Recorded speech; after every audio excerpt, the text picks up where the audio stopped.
believe that America can be beautiful. How can America be made beautiful? Now, family, listen. My brother Imam Wadafuddin and I have had disagreement, but his followers and mine have never given each other as much as a bloody nose.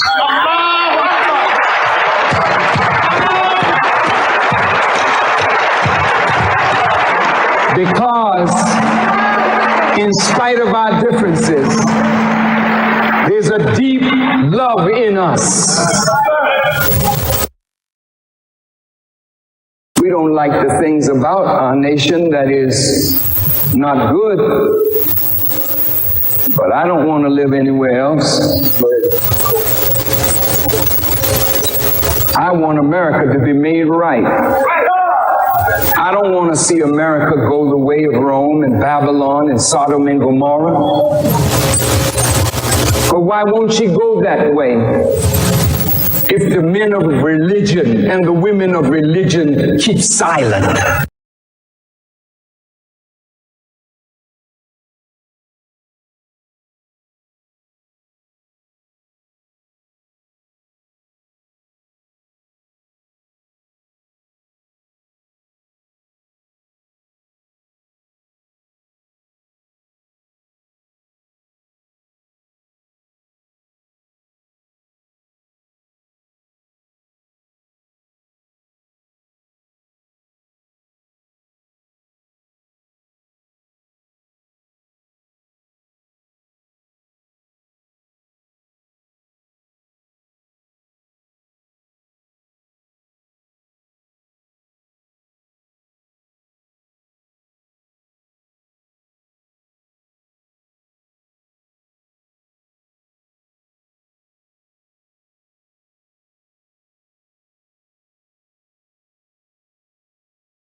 $5,000.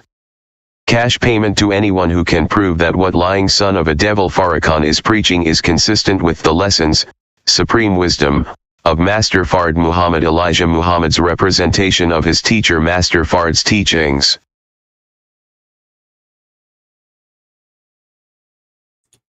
Won't have to ask themselves, brother. Assalamu alaikum. Still my Rahim here. That's the covenant. 7 seals. We might ask themselves, this is what they claim for years and years. Why won't they step up and claim this $5,000? Why? I mean, it's a win-win for them. If this is true, they get $5,000, but don't pay up. Them may manifest as a fraud, as a liar. And that's the end of me, this message. So it's a win-win for them, but they don't. And they don't debate. They don't do Q&A either. Don't debate, because they would be destroyed in debate. Not that I would waste my time debating them. But if that's what it takes. Because to be with FARRACON, you had to be a demon or a cold stone idiot. There's no other two ways about it. Because that's what I'm going to talk about. It's going to be a short presentation, definitely a short one. Is that the book is sealed. But they gave you a book in there, right? It's a seal on it, but it's a very light seal. And if you, once you made Elijah, see, Elijah could break that seal. Because it's Exodus. Exodus. Exit. How simple can that be? Exodus. And it gives you a clear map of what to expect. Elijah Muhammad verified that God came, like it says in Exodus, raised him up, Elijah. It says Malachi. It says he would preach about 40 years. He did.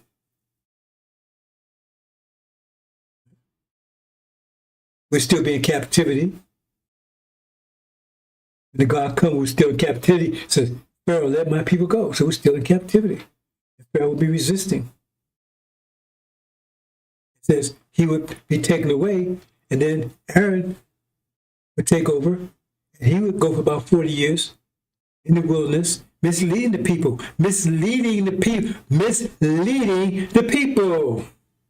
trying to turn hearts back to Egypt. Having worshiped the golden calf, which the Sunnis, none of these fools out here know what the golden calf is. You ask them, they got all kinds of weird answers. They have no idea. Once you understand the Injil, it's very clear what it is. Even the Quran doesn't reveal to them what it is.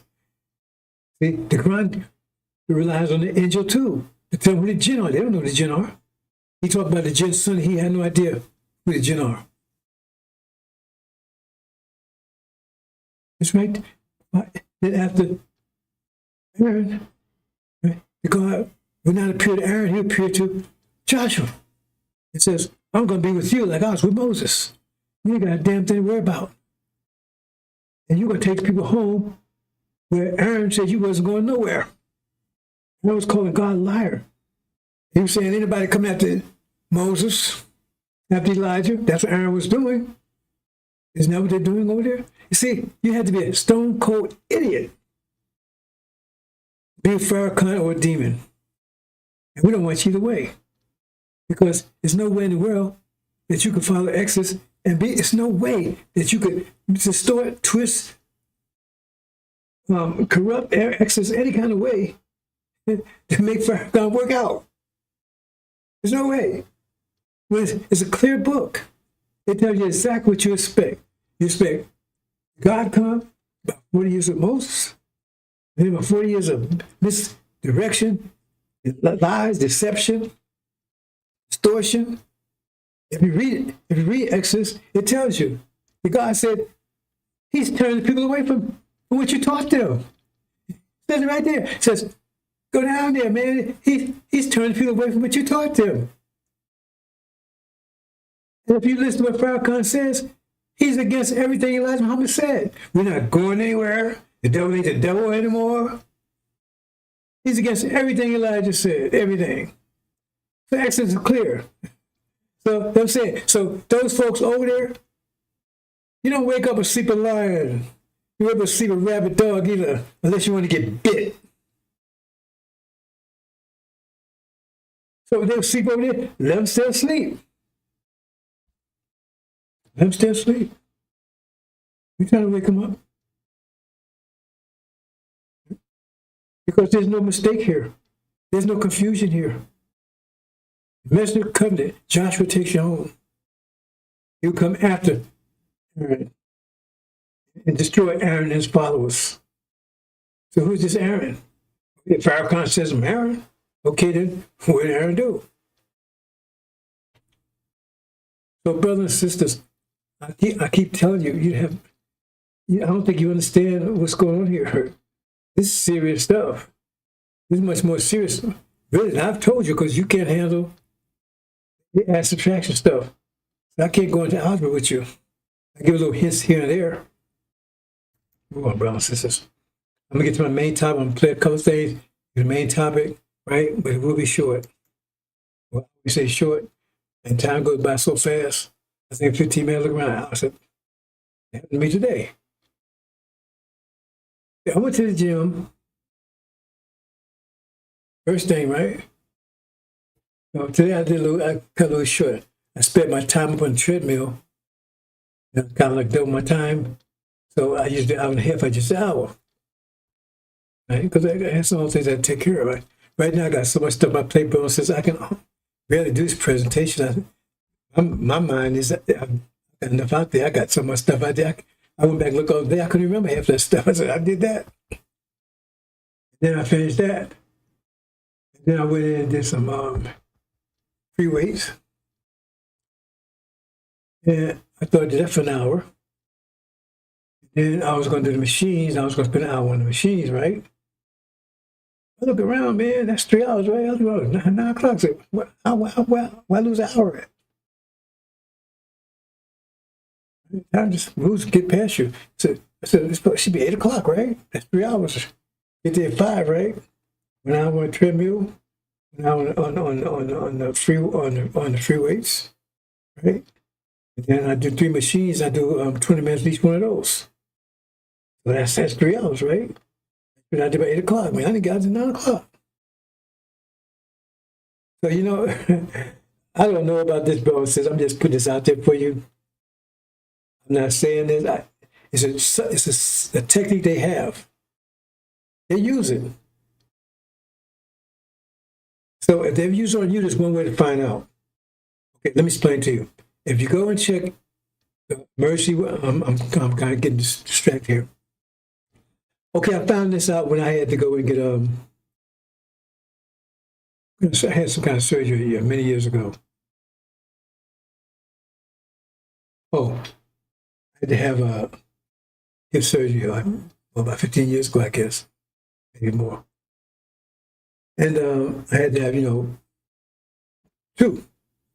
They wouldn't do both. They wouldn't both hips at the same time. I mean, I ran for years. I didn't want my hips out, right? So I went in, and then, so I got it. And the second time I went in, you had to go to kind of, I don't know, they talk to you, whatever, So the nurse asked me, said,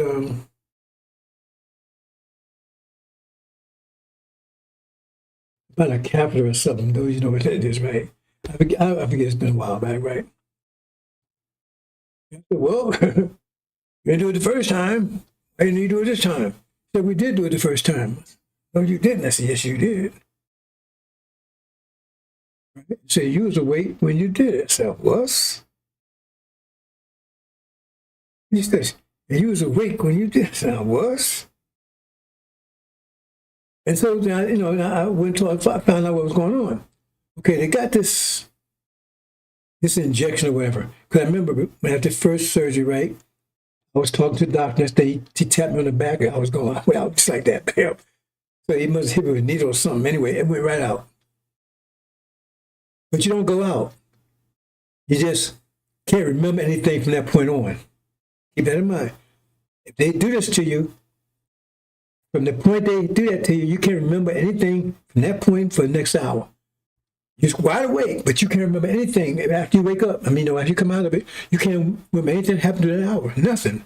But you're wide awake through the whole hour. Yeah. I didn't know that. He told me that. He says, when they did this to you before, you was wide awake. I said, what? I didn't remember it. And this is how they use it. What they do is when they do torture and they catch these prisoners and stuff, these so-called terrorists, hit them with that. And then they question them. They question him. So he's telling all this stuff, or whatever he's saying, whatever, right? He don't know. He's not going to remember anything he said.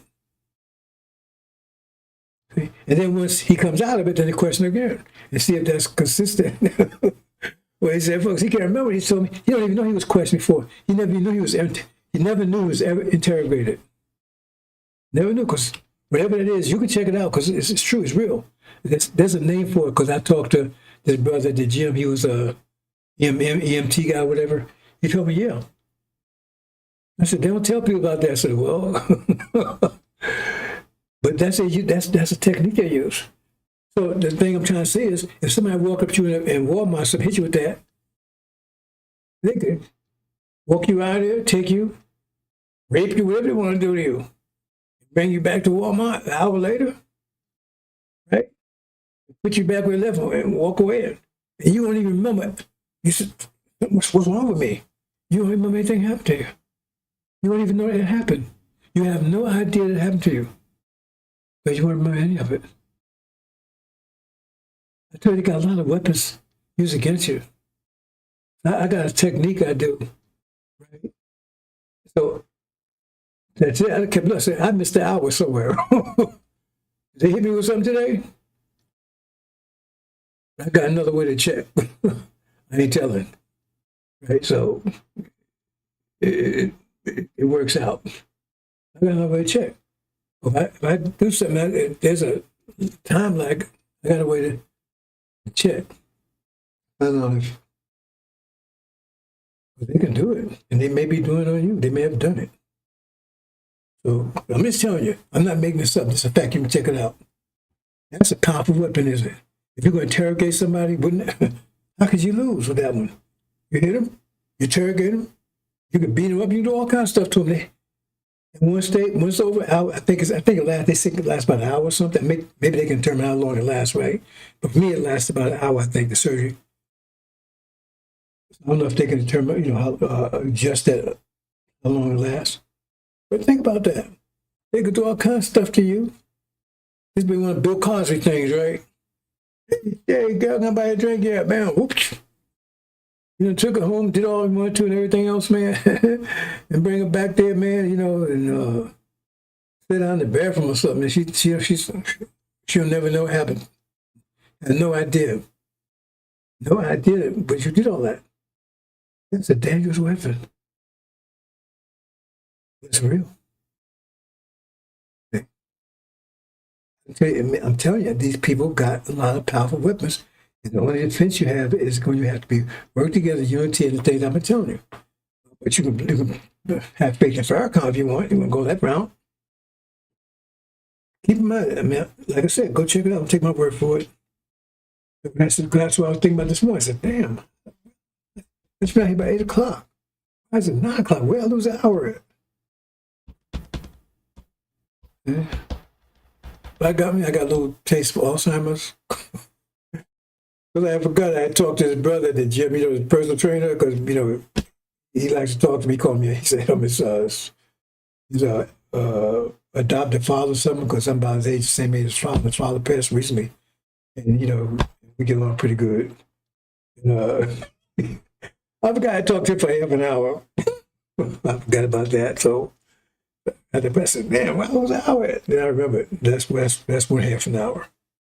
Right, and there's other things. Yeah, with that in mind, I don't know if I ever talked to anybody about that. I didn't know about it until if they never told me. I wouldn't know about that. That's a powerful thing. And most people don't know anything about it. So it could happen to you, you don't even know it. See? It's not anesthesia. It's not anesthesia. It affects your memory. Because when they did the catheter, everything they did to me, I was wide awake when they did it. Whether I felt pain or not, I don't know, because I don't remember what happened after that. But she said, you went through, you did it before. I said, I ain't doing nothing. Yes, you did. And you was wide awake when you did it. I don't know if she's supposed to tell me that or what, but she did. And I went and checked that it's true. Let's move on, brothers and sisters.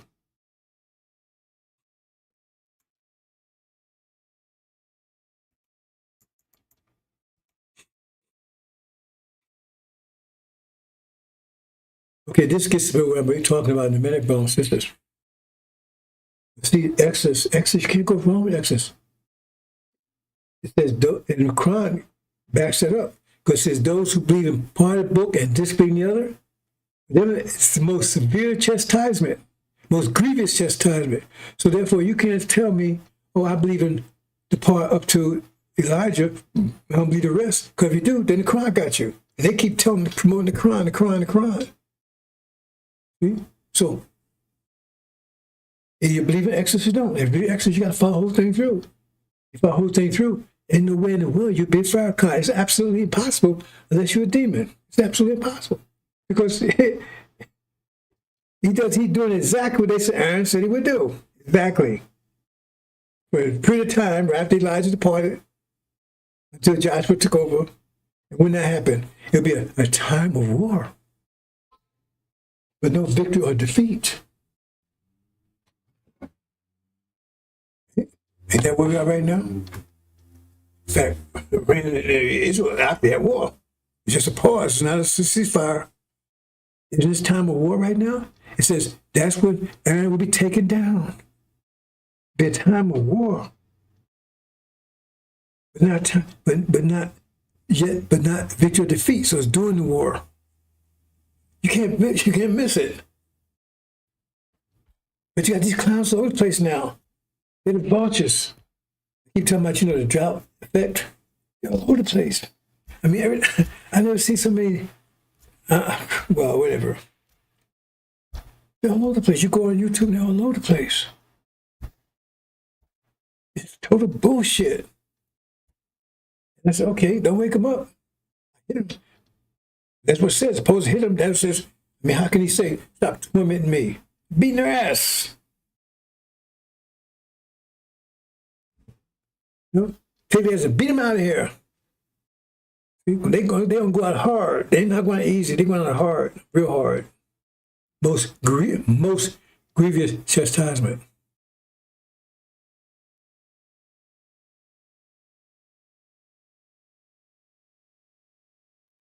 Here we go. This is totally, he's going to tell you that this represents Master Muhammad. Show me the verse. Show me the verse. Show me one verse Elijah Muhammad said that bear with any of that. Here we go.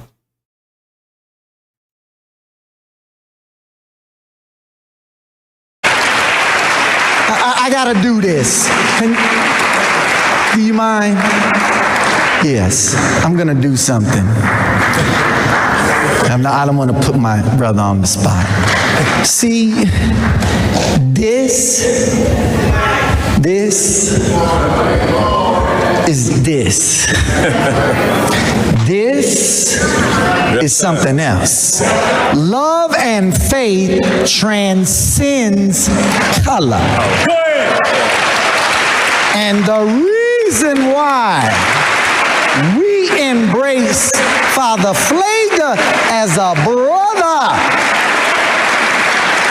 is because we find him on the battlefield of justice, being a true disciple of Jesus.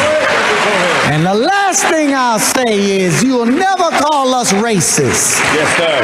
Yes, sir. Because this day that we honor, yes, sir, Master Fard Muhammad, if you see an image of him, put his image up. Yes, sir. That's the man whose father was a black man and his mother a Caucasian. And how many of us have a a parent that's a Caucasian or grandparent. It's not about color. It's about our submission to the will of God. And in that we find common ground and unity. So I'm only one shade lighter than you, so. And Mustafa maybe 4 more shades lighter. We a family. Yes, sir. Let's stay a family and be a family and love each other as God would have us to love each other. We love you, Father. Happy Savior's Day. Thank you. I had to do that. We love you. One more time, brother. Sick shit. Sick shit. I got anybody $5,000 to show me anything Elijah Muhammad said, anything the message of the black man, anything for America, it lives, our Savior has arrived, the lesson, supreme wisdom, that justify what he just said. Even close. I'll give you even close. Show me anything that justify what he just said. Anything. Can't. Because it's a total lie. Nation of idiots, NOI. Nation of idiots. Demons.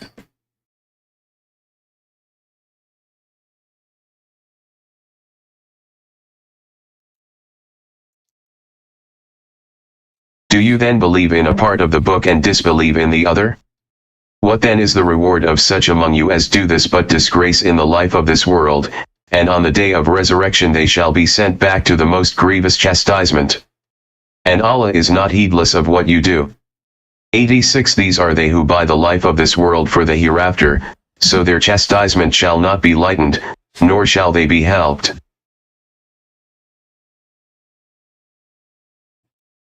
There you go, brothers and sisters. There you go. They do that? Yes. I'm show you a proof right here. Our proof. They haven't. I mean, everything over their mouth, they prove it. They're liars. They're not representing Elijah Muhammad. Elijah Muhammad just bait, like they put on a hook. See, the whole idea is to destroy what Elijah Muhammad said. So what they're doing is they telling you that FARRACON is saying that he's speaking for Elijah Muhammad.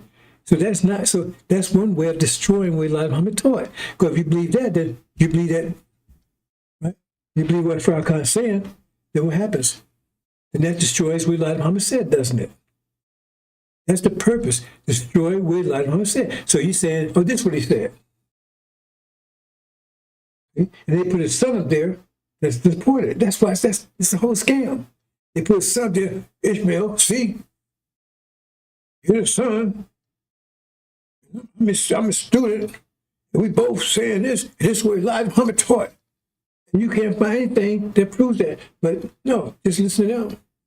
The whole idea is to tell you, because that's what Elijah Muhammad taught, then we waste our time here. They bring right back to Christianity with Scientology.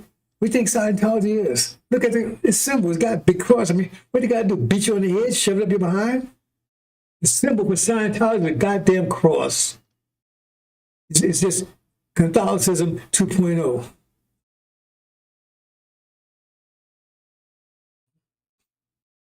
Understand? The whole idea is to tell you, destroy Elijah Muhammad's teachings by impersonating Elijah Muhammad, impersonating his words. So if you believe what FARRACON said, you think that's what Elijah Muhammad said, then you in effect destroy Elijah Muhammad's teachings. Because they, and they go happen to look, then you got, you don't understand because we've got to be the wise man. Remember the wise man of the Quran? Because you don't understand. Like I said, the only one buying this, it said the elect would not buy it. He did fool the Levites. We'll talk about it. He did fool the Levites. So he would make war with them in his mouth, overcome them. For 40-some years. His mouth would make war with the saints. He did. He fooled them. But idiots must be, because how was they fooled by that? Let's move on.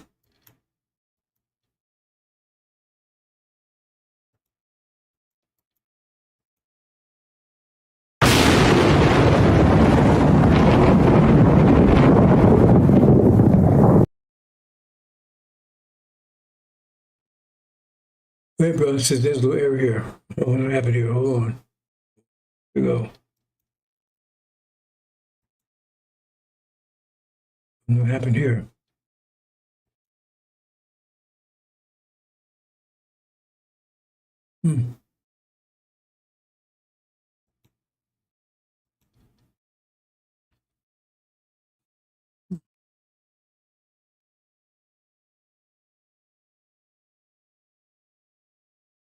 Oh, what happened?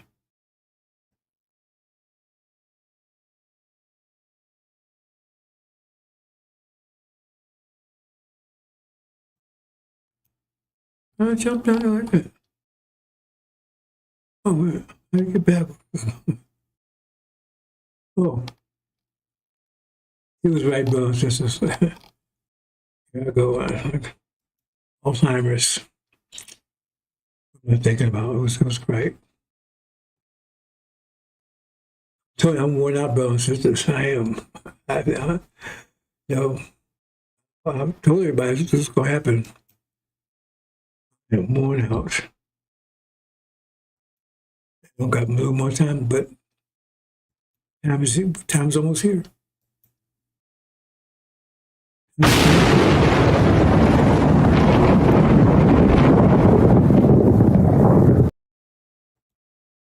Okay, mention of the covenant. Remember, they said those who believe in part of the book and disbelieve in the other. Okay, so look at this mention of the covenant. Right? And this is in Malachi. Let's look.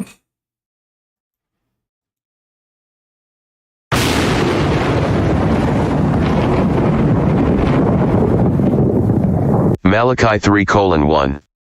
Behold, I will send my messenger, and he shall prepare the way before me, and the Lord, whom ye seek, shall suddenly come to his temple, even the messenger of the covenant, whom ye delight in.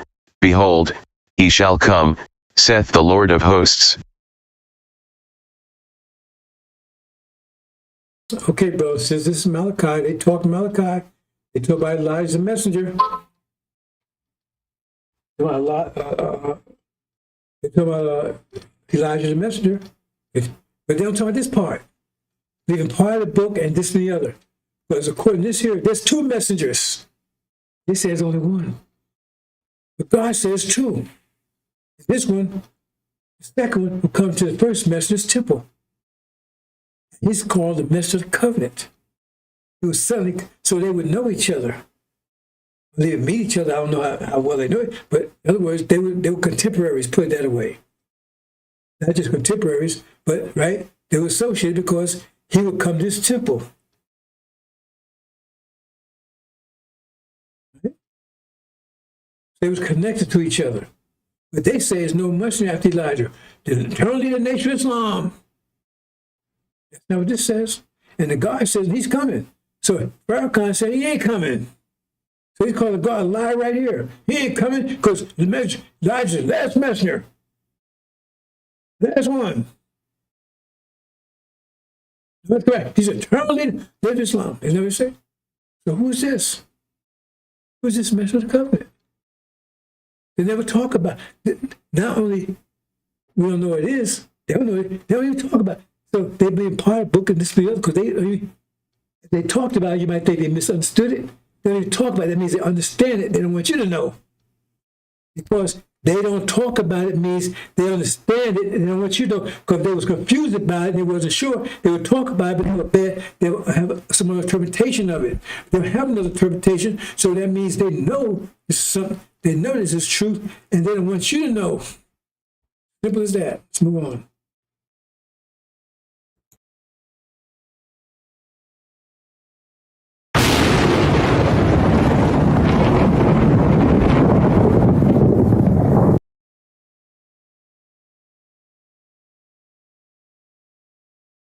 Now the covenant. The message of the covenant was, what is the covenant? Let's find out. It said the message of the covenant. So what is the covenant? Let's see.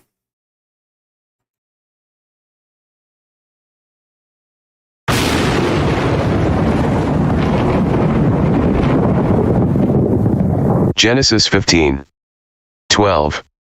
And when the sun was going down, a deep sleep fell upon Abram, and, lo, an horror of great darkness fell upon him. 13. And he said unto Abram, Know of a surety that thy seed shall be a stranger in a land that is not theirs, and shall serve them, and they shall afflict them 400 years. 14. And also that nation, whom they shall serve, will I judge, and afterward shall they come out with great substance.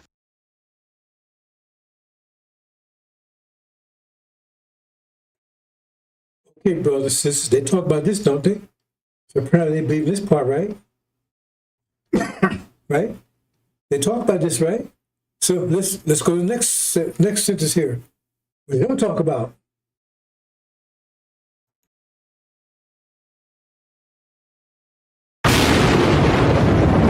Genesis 15.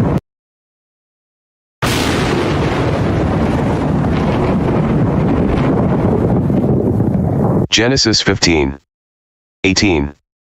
In the same day the Lord made a covenant with Abram, saying, Unto thy seed have I given this land, from the river of Egypt unto the great river, the river Euphrates.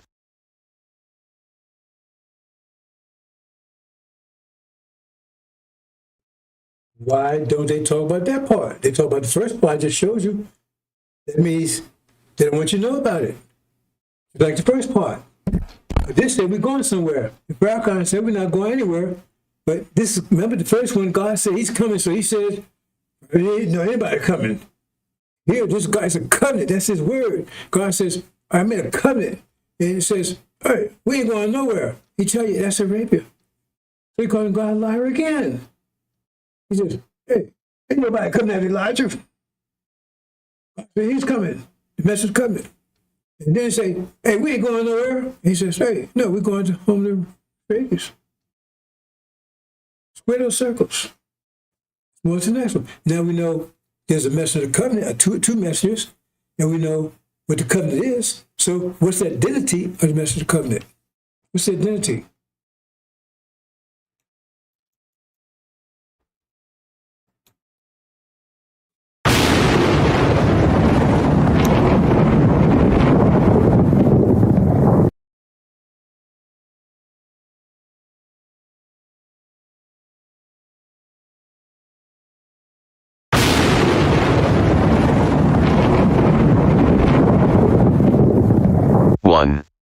Now after the death of Moses the servant of the Lord it came to pass, that the Lord spake unto Joshua the son of Nun, Moses' minister, saying, To Moses my servant is dead, now therefore arise, go over this Jordan, thou, and all this people, unto the land which I do give to them, even to the children of Israel. 3. Every place that the sole of your foot shall tread upon, that have I given unto you, as I said unto Moses. 4. From the wilderness and this Lebanon even unto the great river, the river Euphrates, all the land of the Hittites, and unto the great sea toward the going down of the sun, shall be your coast. There you go, brothers and sisters. We got the message of the covenant. There comes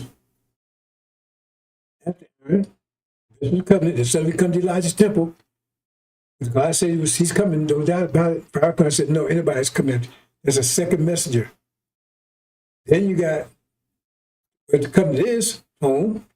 FARRACON said, we're not going nowhere. Calling God a liar again. It says we return home to Arabia. Now here's the end of the message of the covenant that takes us home is Joshua. We have an Aaron. We're right past Aaron. Why? Because Aaron got destroyed because he's a liar, he's cheese, and devil, he's a demon. You understand, brothers and sisters? That's clear. Exodus is clear on that. We're right past Aaron to Joshua. He's the message of the covenant. But they don't read, remember, they don't read this. They don't want you to know there is a message of the covenant. They don't know what the covenant is. They deny both of them. They don't want you to know who the identity of the message of the covenant, which had down 3, because FARRACON is a Messiah. Don't get it twisted. Believe in me. I'm the Messiah. I might be in a wheelchair, but hey, I put the shit in the bag. But man, if you test that stuff out, man, that's honey, man. That's honey and grape juice. Don't taste that. Hey, don't taste like honey. You must have a problem. Bring rub it over. Rub it over here. Some of them. What do you call them? Grams. Something wrong with your mind. See? He's some engrams. He's some Scientology. Get your mind straight. You don't think that stuff come out of my bag is shitting. You don't think it's honey, grape juice, and something wrong with you. Stupid.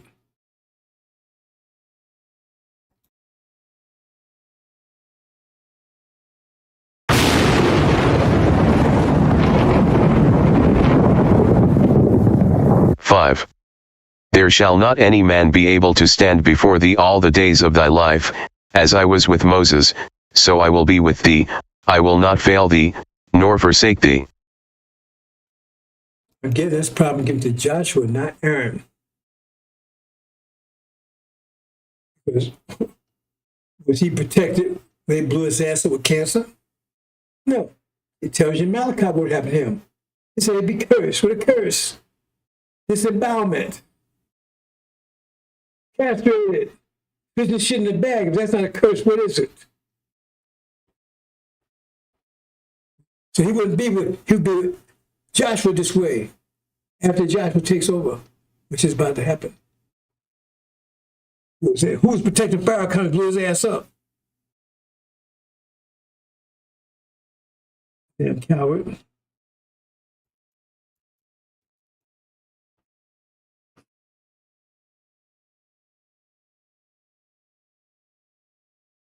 Six.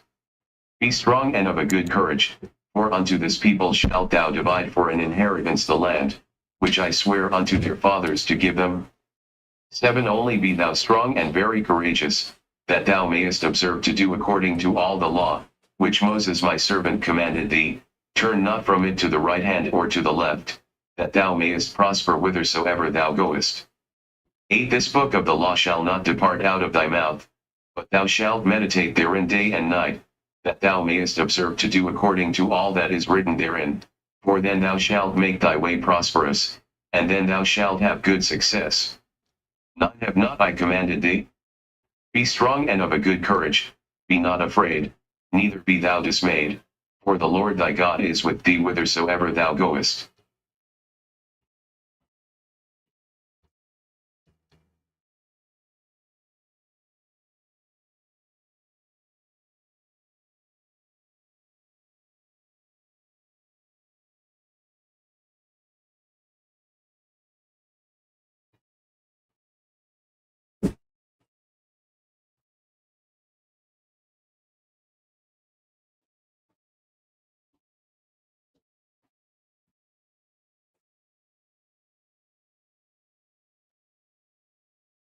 Crystal clear, brothers and sisters. All right, transform. Let me do it again.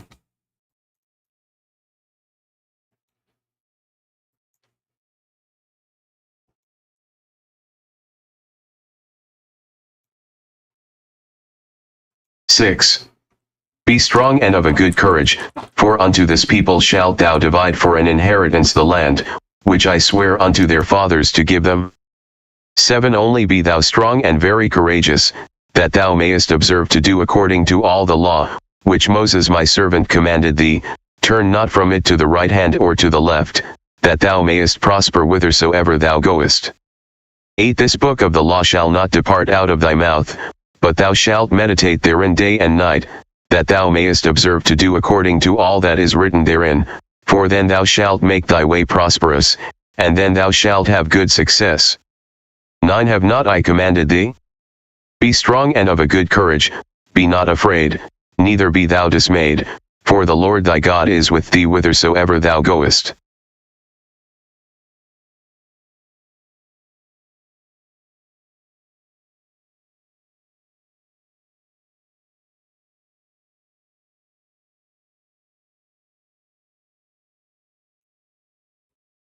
Speaks for itself, brothers and sisters. Speaks for itself. Because he's a devil. His father's a devil.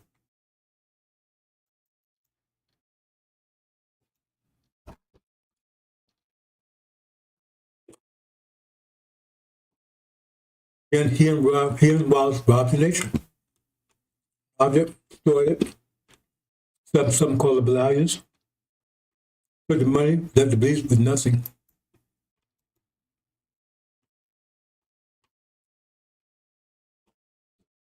Okay, brothers and sisters, what I want to talk about. I'm going to close.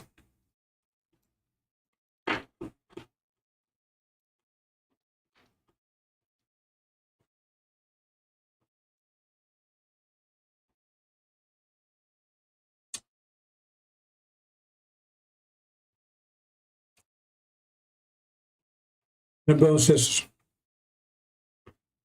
two paths I've talked about. One death and one life. And the path FARRACON lead you down? Right there, Scientology. Stay in America. Right. There was our brothers. Scientology. That's who it did. See, when they say FARRACON healed them, they come out with Scientology. They talking about Islam. If I'm lying, go check it out for yourself. Go to study groups. And their conference calls, whatever they call them, they talk about L. Ron Hubbard, not Elijah Muhammad. Because I've been on one of them. I've been on a couple of them. And I bring up Elijah Muhammad, and they immediately mute you. So engrams and L. Ron Hubbard. That's the path. And see, let me explain this clearly, and I'm going to close, brothers and sisters. This is the path that devils had us on. Who was leading that path was the demons, his children, his black-faced children. They was the ones that would come out and preach to you while you was in the fields. And you wanted to be like them because they wear nice clothes, they had food, using cow chips and shitlings and shit, and working 24/7 and paralyzed constantly. They had nice clothes, and they lived in the house, and they Sunday off, and so forth, so on. Master will tell you if you pick double barrel, extra cotton, barrel of cotton, you could move in the house, and you go ahead and do all that. You would never get in the house because you wasn't his children. The people, that's why I call them house niggas. They were his children, his black-faced children from rape. They're the ones that's house. Those are house niggas. So they would tell you that. They use that to get you incentive to get you to work harder. It's like you wasn't working hard enough at all. Oh, to be successful in America, all you gotta do is work hard and keep your nose clean. Well, I guess we missed that nose clean part. We must have fucked up noses. But nobody worked harder than us. So they rape our women, and that's and that's the other thing they would use. They would say, because you couldn't touch your own women. These people are so sick. They would rape our women and tell you had to hold her legs down if she fought back. While master's raping her. You couldn't touch her. But he could rape her, and you had to hold her down while he was doing it. And these fucking assholes think I'm going to be fist bumping them, and I'm going to forgive them, fuck them, and their fucking Jesus. Bullshit. It says vengeance. They have vengeance.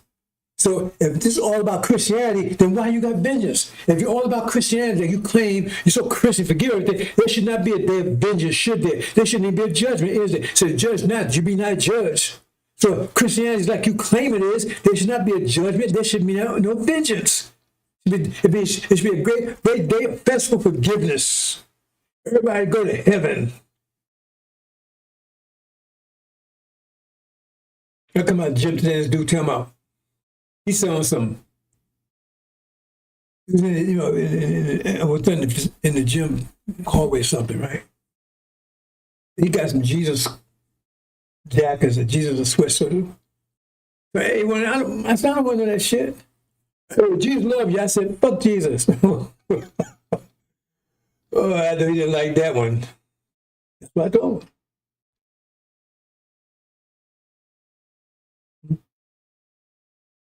Because when you understand it, Jesus don't exist. Never did. That's no straw together. Don't exist, never did. But you need to understand the angel.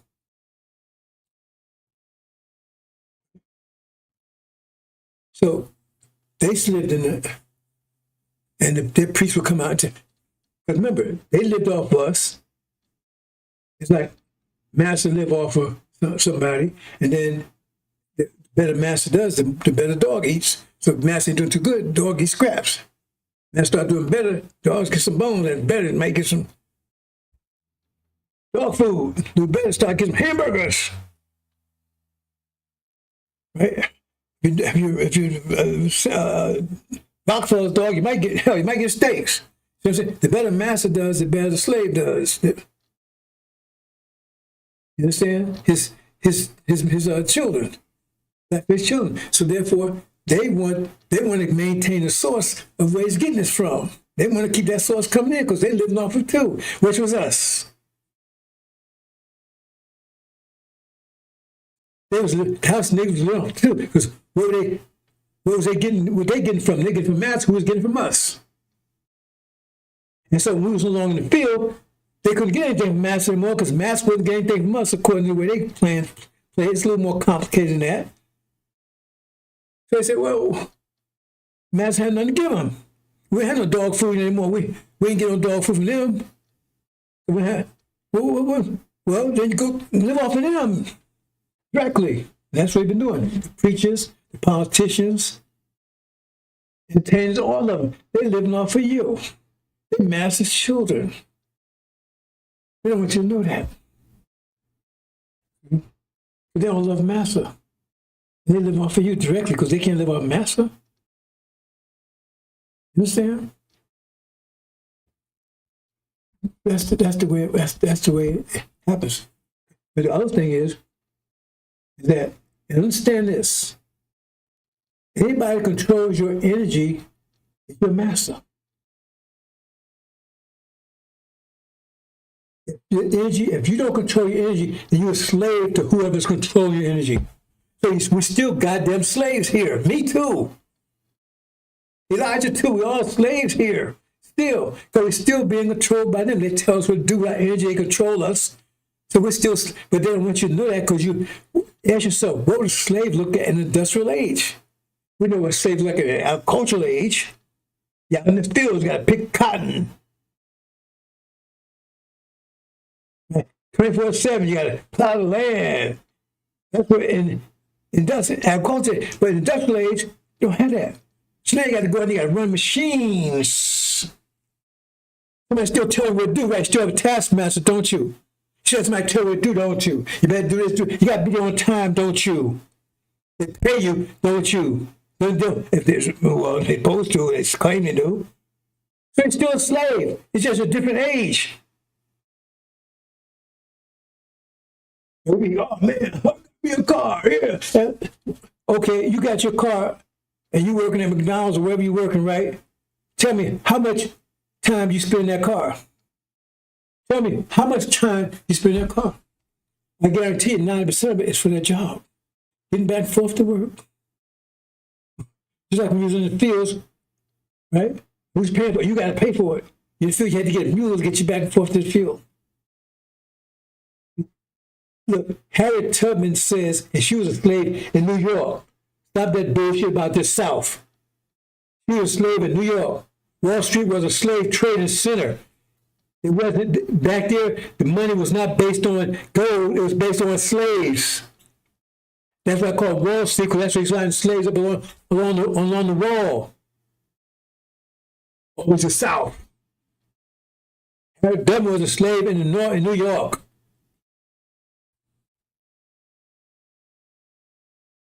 You understand? So she said herself, remember, this was in the fields. Being raped, killed, tortured, beat. And she said, They didn't even know they were slaves. She said if they knew they were slaves, she could have freed more women. If you go back there and you were being raped, beat, your children was used as gator bait, they piss in your mouths and shit in your mouths and everything else. Because I got books here that tell you that was one of the punishments, that one slave shit in your mouth. And then it binds it up so you couldn't spit out for a week. This kind of shit it was doing. And still doing that, actually.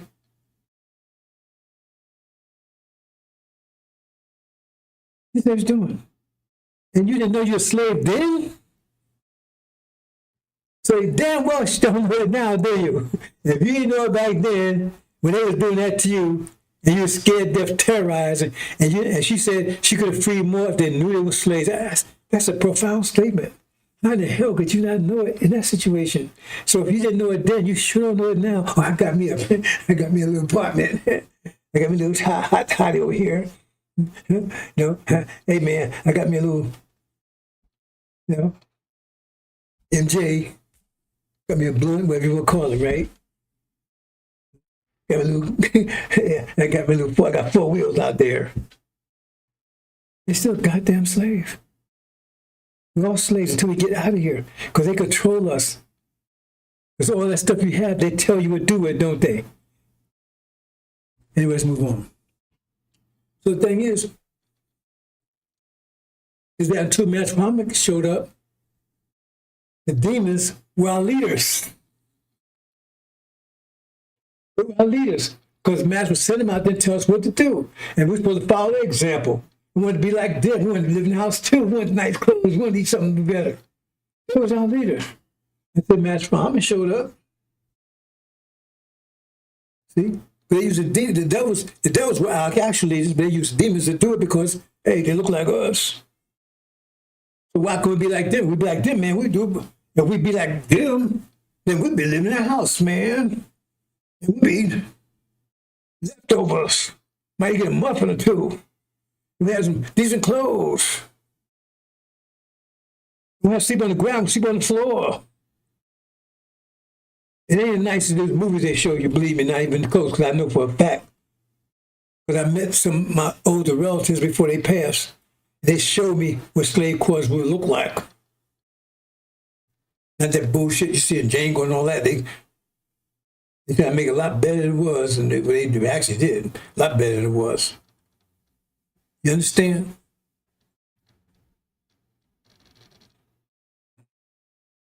So if you didn't know you're a slave then, you don't know it now. So the Master Muhammad showed up. Said, oh, no. They're the enemy. That so-called Jesus is bullshit. All that stuff teach you is slavery. They're bringing out a number of slavery to keep you here. They're living off you. He didn't go into detail like I'm explaining it. I'm just going into more detail. The Master what he was explaining. Same thing. Said you got to get out of here. You got to get rid of them. Said they're the devil. Period. 100%. 100%, not 5%, 10%. 100% evil, wicked. It had to be, and that cannot be reformed. FARRACON got a whole different opinion. Anyway, so he started down another path. He opened up that new path, see? That new path. Another direction. He was going home. And then he started the path. Then he said Elijah to keep the path going. Right? But we have that path, and at the end of the path, we get home. Well, that's the journey. That's where we end the path. Islam, in our home, back home to the promised land. That's the end of it. The path that was leading us is to be better niggas here in America, maybe reparations. Good niggas, right? Johnny Applebaum. I love America. You see? Civil rights, I'm going to live right next door to you. That's the path. The demons lead us down to. Chief demon, right? You got Martin Luther King, all the demons are path. Right? And FARRACON's leading the same path. He said the same thing Martin Luther King is saying. He said the same thing the boy saying same thing. All of us saying, he just put another color on it. He put Elijah Muhammad's name on it. He sprayed Elijah Muhammad's name on it because he's the one that remember, Elijah Muhammad is the one that's got to go on a different path. So to destroy that path, he got to get people on that path. It's very different. That's why he's putting Elijah in him. Otherwise, he wouldn't say anything about Elijah. That's the one he's got to get to. They're the ones that's provide another path. In other words, they got to destroy the other path. He telling you there is no other path. Ain't no measure of covenant. Ain't no covenant. We ain't going nowhere. He said they got to destroy the path. And the only one who had that path is the people of Elijah. So that's why they got to go in and direct at them. Get them back on this path, and then, but this path, we're still under dominion of the devils, and they're still living off us. Whatever they would do, whatever they want with us. We're not free, but they're slaves. And so he said, FARRACON ain't destroy the other path and get them back on the devil's path. That's exactly what's happened. So Elijah, right? And so Elijah departed. Then FARRACON in, get him on this other path, back on this path over here again. So and they took out the vision. See, this path, you have a path that's light, like a guiding light, like a North Star. So you know which direction to go in. Well, that was the vision. Right? They drive vision parent. That was his vision. That we choose Abraham. So he just destroyed the vision. Took that North Star, blocked that North Star. Put false Israel up there. That's the vision, which points in the other direction. See, no, the North Star there is that star over there. That's the one. That's the North Star over there. No, that's not the North Star there. That one over there is the North Star. So start following that one. That's where Elijah FARRACON got us on. Or then God said some of them are good. You know, and remember, his father was one of them. That means he's one of them too. Not only is he a devil in black skin, but he's also Jewish. His father was a Jew. He missed it. We got more tapes saying it. So no, he got to get you going back that direction that Master Muhammad points you out of.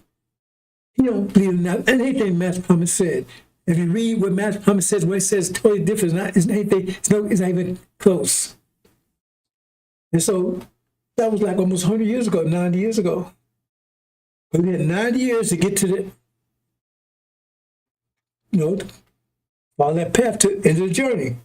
What was the end of the journey? Home, Islam, out of America, right? With the message of the covenant. He had 90 years to make the trip. But you didn't. That FARRACON hold you up. See? Elijah had you going down for 40 years. Then FARRACON reversed it until you went back 40 years. So now, you got to make the whole damn journey. But the arrival time is now. You had almost 100 years to get there. The plane's taking off in 2025. You had 90 years to make the journey to get to the exit point, Exodus. Exodus, dust, U.S., Exodus. How much bigger hit they got to give you? But you didn't do it. So now you say, now you, because when this war resumes, now you're going to realize that was the right path. Okay? That's what Suleiman FARRACON destroyed. That path is exposed where it really is. No, you would find the wrong star because that star is going to disappear. Oh, damn. That must be the right star. Oh, damn. And I only got 5 minutes to get to the damn flight. And I got 500 miles to get there. That's what you got, brothers and sisters. Now you got 5 months to make the journey that you had 90 years to make. That's why it's called tribulation, because the resistance would have been spread out over 90 years. And now it's all compressed in 5 months. And you're going to need some extreme heavy protection to survive it. Still, would you survive it? You know, I was going to do this. I would pitch, say, for instance, you put somebody on a treadmill, right? And you put the red treadmill, they got to run 20 miles an hour on that treadmill, right? And then behind the treadmill, at the back of the treadmill, right, you got this big old fire, right? You tell them, okay, that treadmill is going to be on for 100 years. So you got it, it's going to be on, what, I say 10 miles an hour? 10 miles an hour, so 10 miles an hour. You got to run 10 miles an hour constantly. So if you stop, you're going to fall in that fire. And that fire is going to burn forever. Ooh, ooh. Oh, oh. That's a hell of a bitch, ain't it? Oh, you say hell of a bitch. Yeah, that's what you would think, wouldn't you? Damn. I'm just saying how you would say it. You're a bitch, man. Hey, to my sisters. Some of the word. What's that? I'm trying to get you how he would. Damn, man. You say, I got to run for 100 years this thing? Because if I stop, take a break, I'm in that fire forever. Think about that. That's not a hell of a situation. They say, that's a bitch, man. Well, that's more than that, really.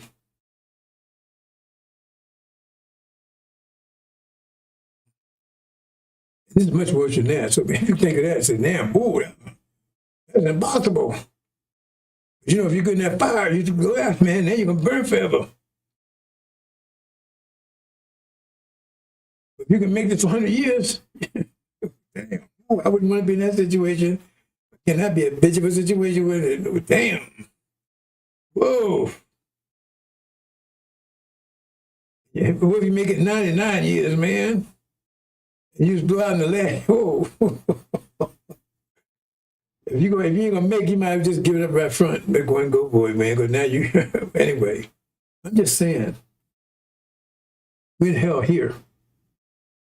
I'm saying to you, brothers and sisters, that Levites did to themselves. Because they didn't invest themselves. That's the bottom line here, brothers and sisters. Invest in yourself. You're the best investment. You might invest in gold, invest in silver, invest in America. Invest in yourself. That's the best investment you could ever make. Invest yourself. Invest in knowledge. Invest in health. Then once you invest in health, they got you eat all kinds of shit. Because everything you hear is shit. I don't even waste time looking at labels any damn more because I know it's all shit. Because right now they can put stuff in, don't have any tell what's on the label. So it's just a joke even looking at the labels. That's just make you feel good. Get out. Only solution is get the hell out of here. Period. Oh man, look at the labels, man. I'm gonna make sure. No. That gets me back to a point, and I'm gonna close.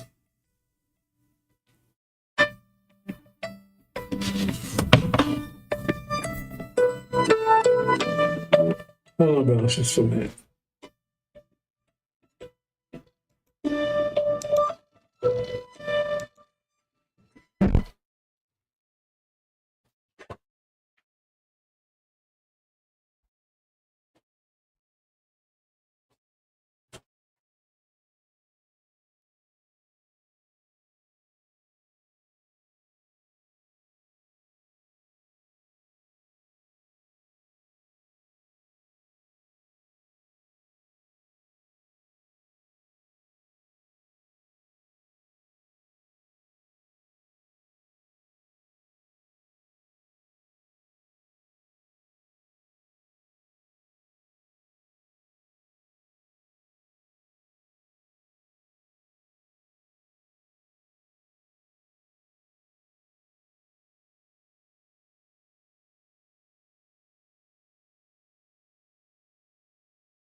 Okay, bro, since I'm about to close here, as I was saying, that's the bottom line here. That's all about. Investing in yourself. Investing in, we study Angel, you invest in yourself. Don't invest in me, invest in yourself. When you get home, no, there's not going to be a police force there. There's not going to be a police force telling you what to do. Nobody's going to be telling you what to do. If you got a problem, then you must be a cancer. Just get the hell out of there. Nobody's going to tell you what to do. There's not going to be a police force. Nobody's going to tell you what to do. Not bosses. There's not going to be anything like that. That's not what the God is there for. He got his own life to live. I would say God is a man. Well, female too now. Well, anyway, bottom line is invest in yourself. Right now, the reason why you're in the situation right here, because you haven't invested in yourself. Invest in this bull, this lion dog over here. You haven't invested in yourself because you've been down this path here. So now you stuck way up here at the top. You stuck right up in the top up here. Now you got to make this journey from here to here in approximately 5 months. We had 90 years to do it. You're gonna make it? I don't know. Invest in yourself. If you know stuff that because if you know things, you wasn't born knowing anything. If you know stuff because you invested in learning that. What knowledge I have it because I invested in getting that knowledge. That's how I use my energy to get this knowledge. If you look in the mirror and you see nothing because you invested in nothing, you invest in.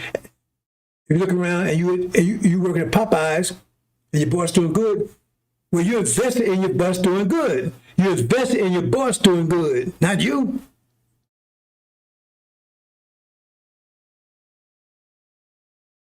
The only solution is to get the hell out of here. But it's while you're here, you still see all this entertainment, all that kind of stuff. You understand, bro? So let me close on that.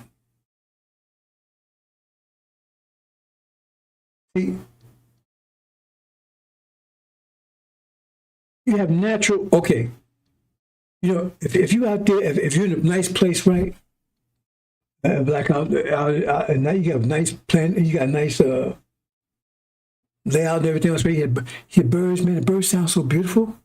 Birds make music for you. You don't have to do anything. You have to pay for it. The plants give you aroma, nice smell.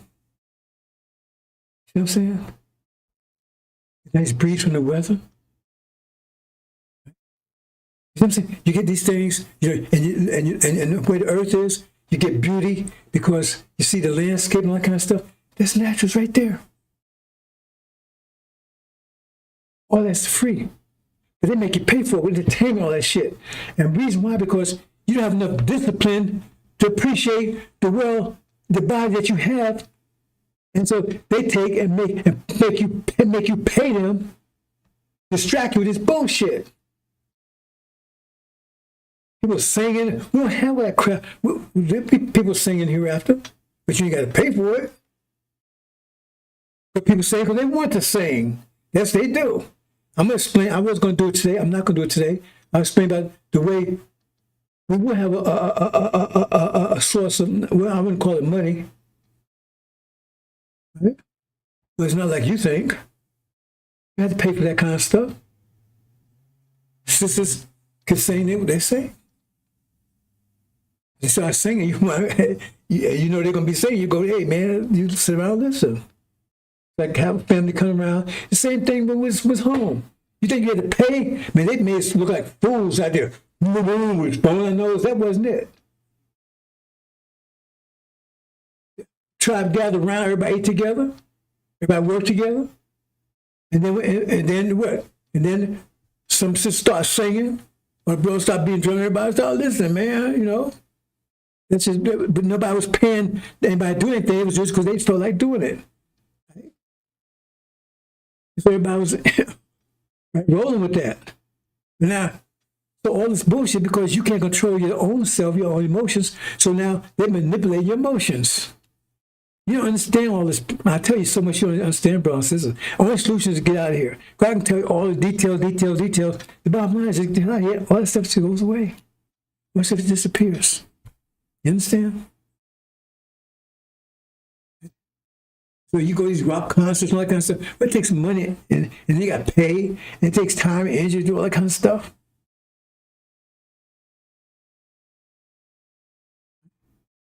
You have to pay your heart to beat. You have to pay your lungs to breathe.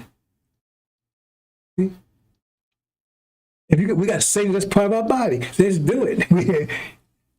But that's what they want to do. We just listen because we want to listen. That's it. It's as simple as that. And the sisters and the brothers they like to sing. Maybe everybody better sing when you have a good voice. I don't know. I can't sing. I don't think I ever sing. I don't think I could sing if they if they pay me out. I can barely talk. But the point is that you got brothers and sisters. Their voice would be so beautiful in the hereafter. They can Whitney and Dion, all them sound like swine because the voice be so beautiful. They just be doing it. The way they talk will be beautiful.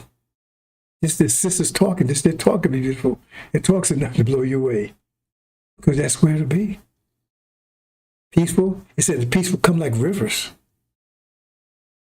But they buy all the stuff here and you buy it because you let them control your energy. They say, okay, here, now you got to pay me. Who controls them singing? Them. You see what I'm saying? They still control it. Who controls the singers and the musicians? The devils do. Who get the biggest piece of that? They do. You want to put a movie out, you got to go through them. They got to promote it. In other words, they're like a cancer in our body, living off our body. The only solution is get the goddamn cancer out your body. That's what I'm linking, bro, sister. I hope you understand. So you had 90 years to get through here. Now you got 5 months. Make that journey. Get to yourself. And some of you not going to make because you ain't listening even now. Because how in the hell, 40 years ago you could have been on down this path. How in the hell could you stuck with FARRACON? That gets you. I understand the math of it, but just from an intellectual point of view, how could you do it? I understand the math. I can explain the math of it, but that also required you not to invest in yourself. That math, to work, the way it worked, it means you didn't invest in thinking and paying attention to life and how I was telling you. You didn't invest in that. So let FARRACON bullshit you with Scientology and everything else. Because he's not telling you to invest in yourself. He's telling you to invest in America. Invest in him. He's a multimillionaire. He hasn't produced a goddamn thing. Assalamu alaikum.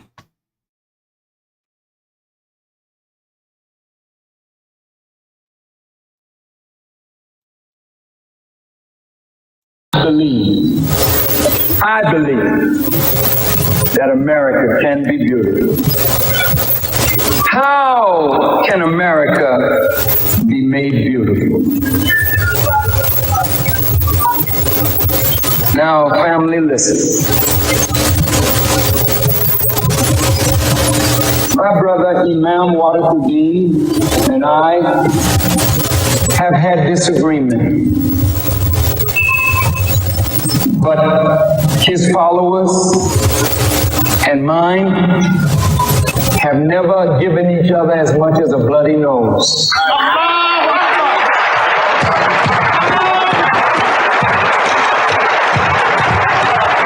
Because in spite of our differences, there's a deep love in us.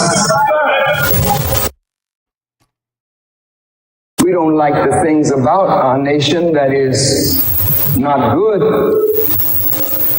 but I don't want to live anywhere else. But I want America to be made right. I don't want to see America go the way of Rome and Babylon and Sodom and Gomorrah. But why won't she go that way? If the men of religion and the women of religion keep silent.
Clearly, we have a lot of that going on, but we're taking care of our farmers. We can't let our farmers not have anybody. These are these people. You can't replace them very easily. People that live in the inner city are not doing that work. They're just not doing that work. And they've tried. We've tried. Everybody tried. They don't do it. These people do it naturally. I said, what happens if they get it to a farmer the other day? What happens if they get a bad back? He said, they don't get a bad back, sir, because if they get a bad back, they die. I said, that's interesting, isn't it? Well, you heard that. Donald Trump is a believer in eugenics. He believes that white people are the superior race. And inner city is code for black people. And he believes black people cannot now work on the farms. I guess they're not good enough for that. So Hispanic people can do it because they have the backs for it. This is what this man is saying out loud in interviews. He is a racist. It's been proven time and time again. The man had Mein Kampf on his bedside table that he would read at night. Enough to let you know where he stands on that. Just more outrageous, racist things from Donald Trump. They want to arrest those who can do the farm work, well, until their backs give out. And then he'll probably ship them to El Salvador or some other country. Just more vile statements from the president and let you know where he stands.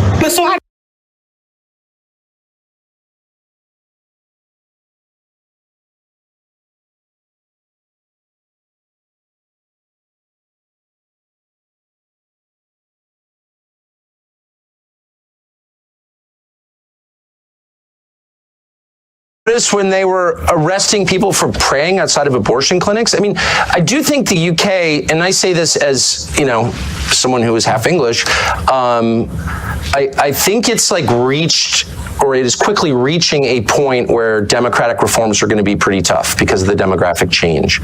And that, of course, the point of importing all these people is to overwhelm the people who live there who disapprove of the program. So you don't have to care what they think because you just bring in new people and their will becomes like all that matters. And so I don't think you're going to fix these things through elections at some point, probably pretty soon. And I just worry a place like the UK, Canada is another, a bunch of different countries in the West are at the point where they're literally revolutionary. They are poised for revolution. And as someone who really doesn't support revolution and hates violence and hates civil war above all, I'm worried about that. I mean, I don't see how this is fixed. Starmer, who's, he's just an instrument of larger forces, but he's a poisonous character, obviously, who's really hurt your country. He's in there for, 4 more years? And so you wonder, people are going to start to get really radical in a scary way. I think this is going to happen.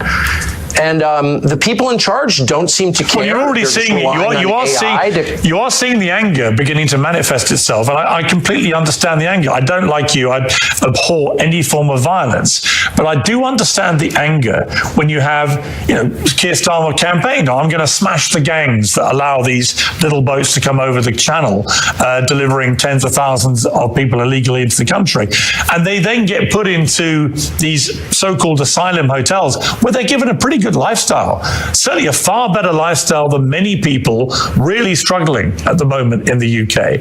And of course, far from smashing the gangs, it turned out yesterday that he's smashing new records for the number of people coming in illegally on the boats. Of course. It's out of control. And the British public are reaching a point of saying, we are done with people coming in illegally and being treated better in a more comfortable and more luxurious manner than we treat our own people.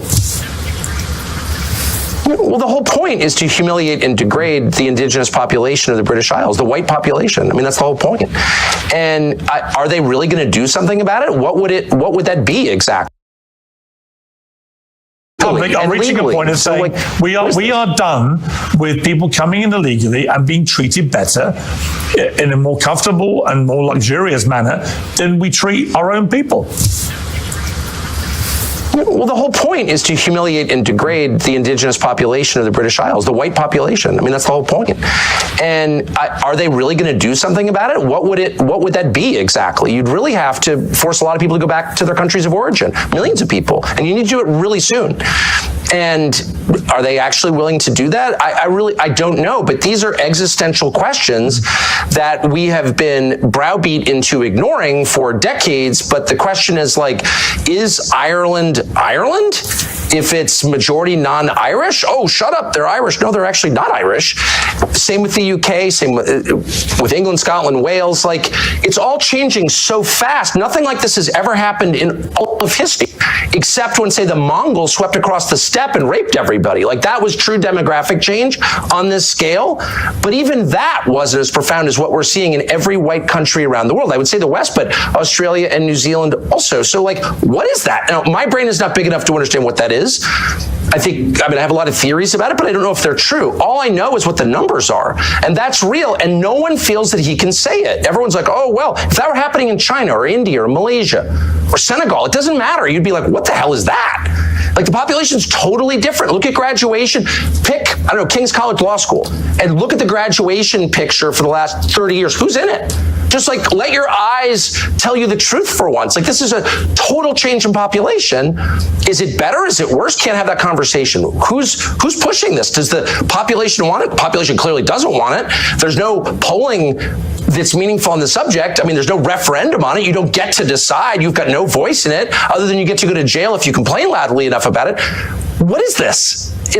I think it's the biggest and darkest thing that has happened in the last 1,000 years, for sure. And I think it's leading somewhere really, really bad. It's not happening by accident, that's obvious, because it's only happening in white countries. I mean, I think that... Oh, shut up, white supremacist. Well, in fact, I'm not a white supremacist. I'm just noticing what the hell's going on. I think most people I've spoken to about this in the UK, most people have always viewed the UK to be a very tolerant, multicultural, cosmopolitan place to live. That's why so many people want to come here. And people have no problem with that. And it's been very successful for a long period of time. But it's multicultural? What does that mean? We have a lot of different people from different countries, different cultures, and it's always worked historically. So is Sharia law in a multicultural country, is Sharia law... What does that mean? We have a lot of different people from different countries, different cultures, and it's always worked historically. So is Sharia law in a multicultural country, is Sharia law every bit as valid as English common? No, people don't want Sharia law here. No. A lot of people do. Wait, but hold on. I don't know what you mean. Multiculturalism itself is a lie designed to subvert a society. No, a society has a culture. You can argue about what it is or ought to be. It's not necessarily the same as race. It's connected to race, but it's not the same. People from different races can buy into your culture. That was kind of the beauty of the West. But a multicultural society is not sustainable. There's never been such a thing. Is one culture will dominate. Hang on, Tucker. Surely the United States of America, given the very way it was created, is the epitome of a multicultural society. And my point I was going to make to you was... It's absolutely not. No. It's a multiracial society. Yeah. Though it was not actually a multiracial society up until pretty recent. It was just like 90% white for most of its existence, but whatever. But you did have different peoples, you had different religions. That was all totally fine, but there was one culture, as American culture. There's no such thing as a multicultural society. It's not sustainable. One culture will overwhelm the other. Again, it's not the same as race. It's not identical to race. It's connected, but it's not the same. But multiculturalism is by definition insane. No, it's never happened. It never will happen. One culture will predominate. It will impose its values on everybody else. I mean, the gay thing, which was not a thing 40 years ago, gay was a slur, all of a sudden becomes multiculture there. There's one culture, and it's required. And that's true in every society, because a culture is a commonly agreed upon set of values, which in their firmest form are called laws. But those values can evolve. This is true everywhere all the time. But those values can evolve. Of course they evolve, but there's only one set of them. It's not multicultural. There's one set. You worship one God in every society. Sorry. But your country's values were established by the United States Constitution, and that's had, 26, 27 amendments, right? So your own values, as determined by the founding fathers, they have evolved and been changed to accommodate changing time. There's no doubt. Look, I'm not even arguing against change. That's natural. It's natural that people's views evolve. So the culture changes. Once you start rejecting the laws of nature, then you're doomed. But let me just say, no, of course, societies change. I get it. All I'm saying, I'm making a very discrete, specific point, which is multicultural multiculturalism as an idea is laughably stupid. It has never worked. We never had it anywhere, and it never will exist because it's contrary to human nature. One culture, one way of looking at things, one worldview will predominate, and it will punish all who deviate from it. That is the nature of societies. So if you're telling me it's determined by the founding fathers, they have evolved and been changed to accommodate changing time. There's no doubt. Look, I'm not even arguing against change. That's natural. It's natural that people's views evolve. So those values can evolve. There's one culture, and it's required. And that's true in every society because a culture is a commonly agreed upon set of values, which in their firmest form are called laws. But those values can evolve. This is true everywhere. But those values can evolve. Of course they evolve, but there's only one set of them. It's not multicultural. There's one set. You worship one God in every society. Sorry. But your country's values were established by the United States Constitution, and that's had, 26, 27 amendments, right? So your own values, as determined by the founding fathers, they have evolved and been changed to accommodate changing time. There's no doubt. Look, I'm not even arguing against change. Natural that people's views evolve. So the culture changes. Once you start rejecting the laws of nature, then you're doomed. But let me just say, no, of course, societies change. I get it. All I'm saying, I'm making a very discrete, specific point, which is multiculturalism as an idea is laughably stupid. It has never worked. We never had it anywhere, and it never will exist because it's contrary to human nature. One culture, one way of looking at things, one worldview will predominate, and it will punish all who deviate from it. That is the nature of societies. So if you're telling me it's multicultural, we can all live and have radically different values, that's just not true. It's never been true. It never will be true. So you're having one culture, one worldview predominate over another and dominate and suppress all dissent. That's just what it is, dude. Let's be honest. I would point to the United States of America and the United Kingdom as two shining examples, albeit not completely without their flaws, but shining examples of places that are deemed by the rest of the certainly feel that about my country. Well, I certainly think that inherent in Christianity is the notion of tolerance, and that draws from a core Christian concept, which is free will. You cannot force someone to convert. There's never been conversion by the sword in Christianity. People decide to believe in it. And so that is central to the religion, therefore it's been central to the society. Western civilization is Christian civilization. And so we call that tolerance. It's a respect for your inherent God-given right to make a choice about what you believe. Okay, so of course, that's always been a feature. My only point is, a society has a commonly agreed upon set of beliefs, rules, and laws that are the definition of the society itself. That's what a society is. So you can't have competing. You can't have, gay world and Sharia world living co-equally in a society. That does not happen. It will never happen. You have to pick one. Are we the Sharia society? Are we the party time gay rights society? Which one? And you can't face that reality. So you're just sort of snoozing along until the inevitable point where you're going to wake up and be like, my values have no bearing on what our society is anymore, because we've been invaded by other people with a totally different worldview, and they're now in charge. And that day is coming very soon for your country, and maybe it'll improve it. I don't think the UK could be a lot worse than it already is. It's this kind of disgusting, sad, self-hating, suicidal island that was once great. It kills me to see it as a half English person, but that day is coming. It will change. You will either decide to be Western or Eastern. That's a choice that we're all going to face. I don't want to face that choice, but it's being foisted upon us by the architect. That's a choice that we're all going to face. Suicidal island that was once great. It kills me to see it as a half English.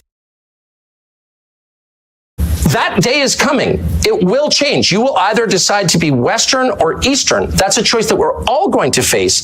I don't want to face that choice, but it's being foisted upon us by the architects of mass migration. Sorry. I would question your characterization as my country as a sad, disgusting, what's the rest of it, suicidal nation. I feel none of those things. I feel very happy to be in the United Kingdom, and I feel that there are lots of very happy Our system, the Western system, which is very distinct from the Eastern system, very distinct, and it's distinct on this one precise point, we believe, and have always believed since this country was founded, since your country became, not a pure monarchy, but even when it was a pure monarchy, the belief in the West, because of Christianity, was the worst thing you can do is punish the innocent. That's the worst thing you can do. That's worse than not punishing the guilty. And we often said that to each other. We no longer say that because there is a pretty concerted effort to blur the meaning of these terms. But I'm not going to be deterred from defining words precisely. Terror is murdering people, killing people, punishing people who committed no crime.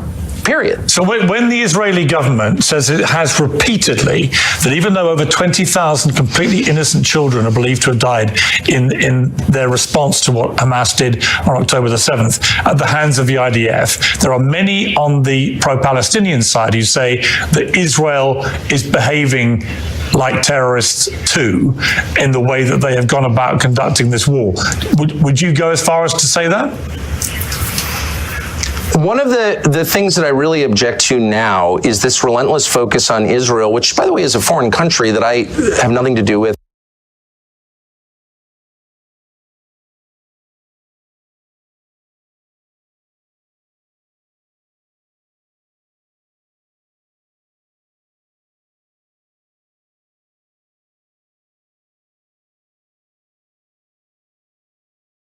We've done this before. Now, maybe today things are different, and we will end up living in a nation that is sharply divided and may ultimately produce something else. But I'm an American. I love my country. I want to see it stay together. I'm interested in social cohesion, which means that I think our laws, customs, and culture have to be dominant. We can accept some diversity on the edges, but not fundamental division.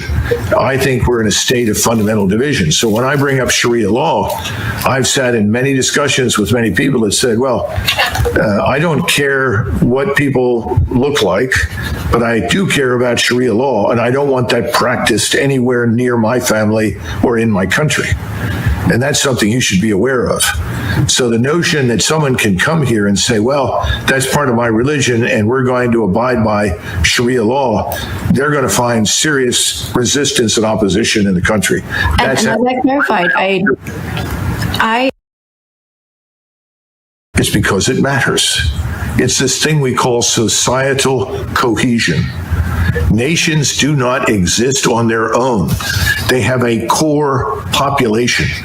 Our core population from the very beginning was always at least 80% European and Christian and about 15 to 20% African. But when you start bringing in huge numbers, millions, who are fundamentally different from the core population, you are going to get violence, anger, and conflict. How many times have you heard people say, if you bring people in from the developing world, what do you get? The developing world. And now we've got that. You can't bring in hundreds of thousands of people from Somalia, plant them, of all places, in Minnesota, and then be shocked that, no, they're not Americans. They're not really interested in being Americans. They're foreigners living on American soil. Nobody wants to say that publicly. If you do, oh, well, you're a racist. Well, you know, the world is full of racists. The real war that's going to decide our fate is not going to be fought anywhere overseas. It's going to be fought right here inside the United States. Are we going to survive as a republic, as an English-speaking republic that rests on the foundations of Western civilization? Or are we going to become something else? One point that is The Constitution was completed in 1789. I think we had 5 million people living in the 13 British colonies. We were 90% white, that is excluding the Africans that were in the country who had been brought here as slaves. But we were 90% white. We were 90% Protestant. And this may be hard for you to believe, but the people that wrote that were trying to protect all of the Protestant sects from a state church on the model of the Church of England and the Roman Catholic Church.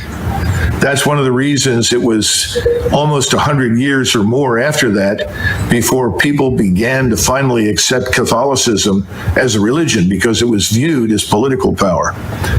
My point to you is the Constitution is outdated. The way we are governed is outdated. It has to be re-examined.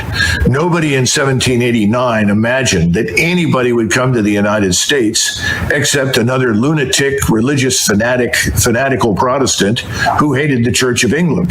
That's what people feared. That's what they thought of. The Constitution that we have does many good things, but I would argue that the Bill of Rights is ultimately more important. The Bill of Rights is vital and essential, and that needs to be defended. But the Constitution and the way we govern and the things that we're doing, it's out of date. It doesn't fit our needs. And that's back to my comment on something given has no value. You have to earn it. And we haven't made anybody earn their place in this country. I'm talking about people like me that have been here forever. My first ancestor stepped off the boat in 1681. So we've got to get back to some notion of national service, because national service promotes national integration. It addresses some of these problems that you're discussing. Now, I know that you may not want to conform and may not want to be as I am, but I'm an American and nobody questions that. Nobody ever will. If you don't want to stand out and be questioned, then I suggest that you change your appearance, because I don't think it's life or death for you to wear what you wear. I think this conversation, it's not fine, because it's leading to violence that could have otherwise been avoided. You see, every great nation, every large nation can always accept some number of people into its ranks that are different from them. It's always been the case. But if you suddenly import millions, which is what's happened here and happened in Europe, then you threaten the core gene pool. What I'm trying to tell you is there's a problem. And we can all pretend that there isn't, and you can insist there isn't, but that's the view.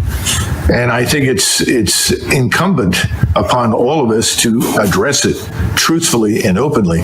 Stop pretending it's not a problem.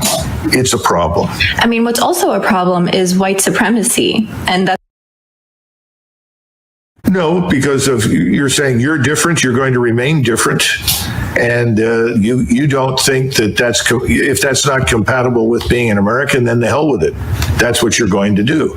Well, then what do you make then of, white American people who convert, let's say, to Islam and choose to cover? Are they not American anymore? Listen, if they want to do that, that's obviously their business. I don't know how many are out there that do that.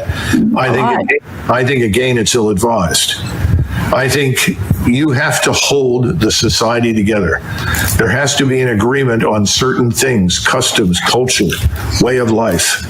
And unfortunately, if you're going to practice rigidly a brand of Islam that demands certain things, and this is why I asked right off the bat, do you support Sharia law? I'm a Muslim. What being a Muslim means is I follow the guidelines of my religion, which is a peaceful. Does your religion dictate to you Sharia law? My religion dictates to me to be a good human being, to be good to my neighbors, to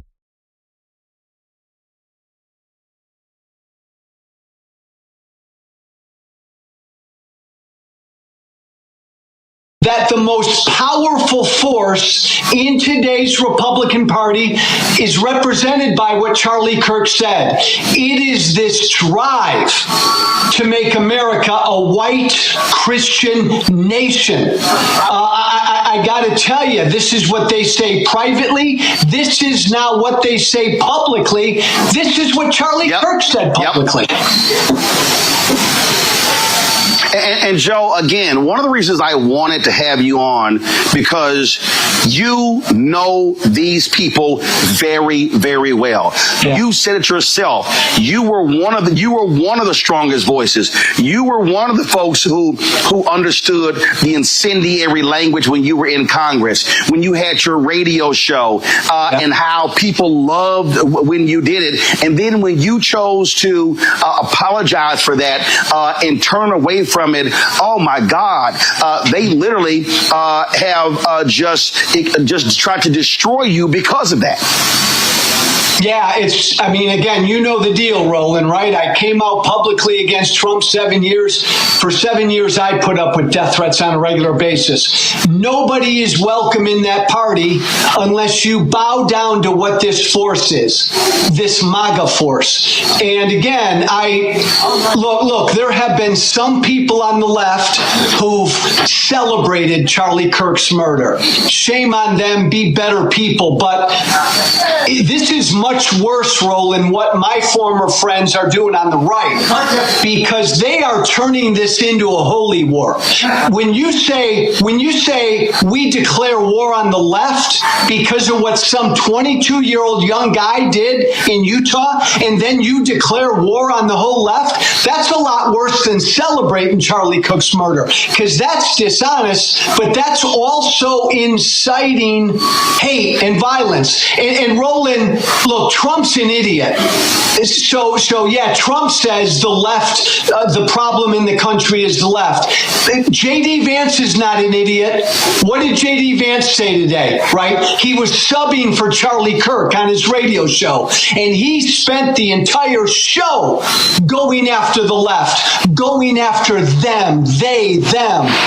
Man, Democrats need to wake up, Roland. This is a really serious deal by my former colleagues. The stuff that I hear privately from them right now, Roland, for the last 5 days, I mean, they want to go to war.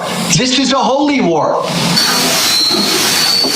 Oh, it absolutely is. And what really jumps out at me on this very thing here, Joe, and I've been saying this, I played the speech 2 weeks ago that mainstream media just ignored, of Missouri Senator Eric Schmidt, who gave a speech at NatCon, Peter Thiel's group, where he literally gave a white nationalist speech, where he said our ancestors fought for this country to be ours and no one else. He was talking about white people. He was basically saying if you are Black, Latino, Asian American, or even Native American, America is not for you.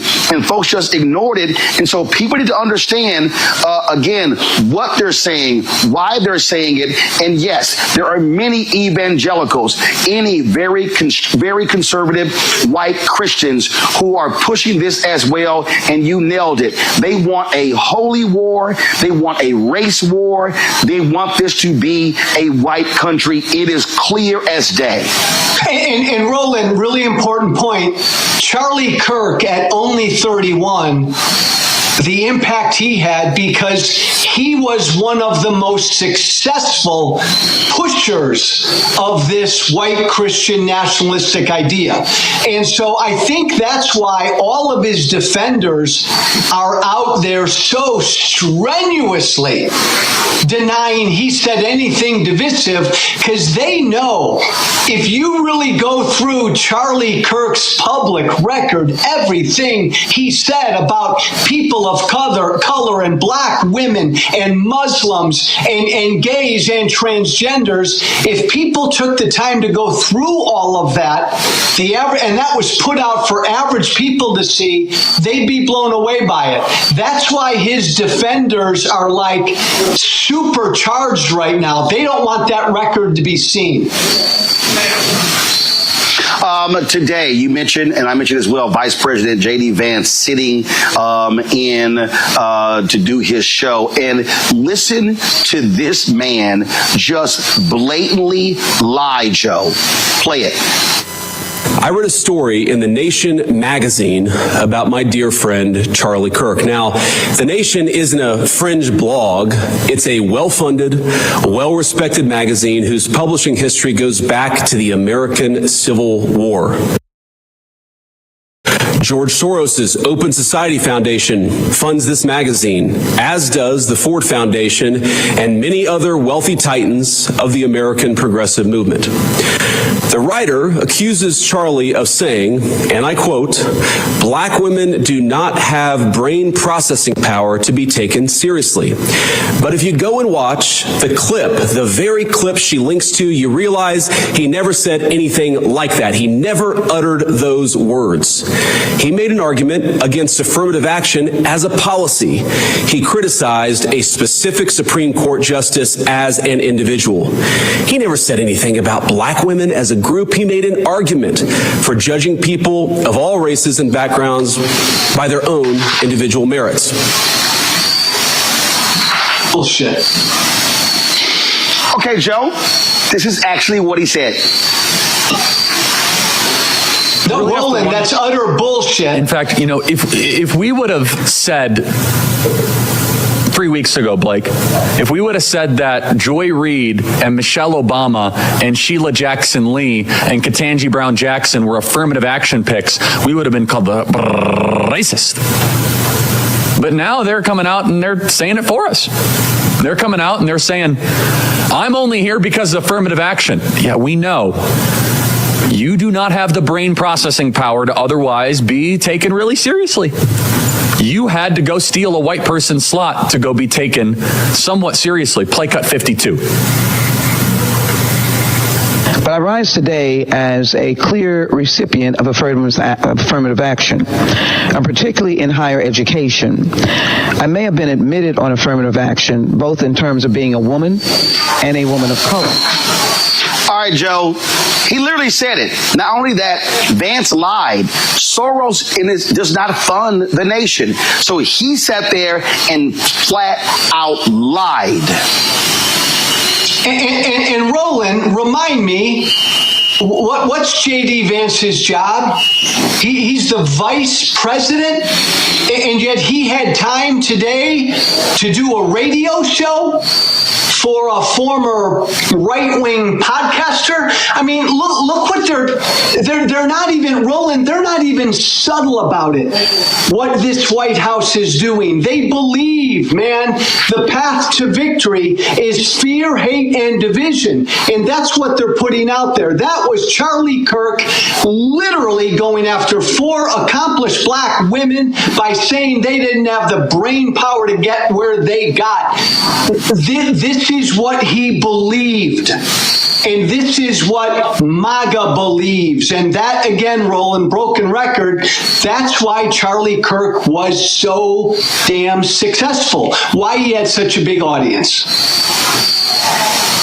Yeah, and not only that, you take Nick Fuentes, who's to the right of Charlie Kirk. The night of or the day after Kirk was shot and killed, Fuentes had 200,000 people watching him live. And so what you have this fervor. And so when I listen to Trump and Vance and all of these people talk about, how the left, they're indoctrinating. No, and you know this very well, the indoctrination. We've had people who formerly with Turning Point USA put out videos talking about how it was really this cult-like figure, this messianic figure, as they sort of set Kirk up as, and how they want them to follow that. And so that's what's going on here. These people are not trying to have open dialogue. And not only that, Joe, you take Trump, okay? Trump was very clear in saying he was not going to call Governor Tim Walz after those 4 folks were shot in Minnesota. 2 were killed, including former Speaker of the House and her husband. Now today he's saying, he never even heard of Melissa Hortman, and if the governor had asked him, he would have, of course, lowered the flags to have staff. I'm sorry, he's also lying. He knew about her. He knew about the shooting, but he was so arrogant that he said, 2 Democrats, a Democrat Speaker of the House shot and killed. Yeah, I don't care, but lower the flags to have staff with Charlie Kirk. Flies body on Air Force 2. Do a memorial service at the Kennedy Center. Do another one at the Arizona Cardinal Stadium.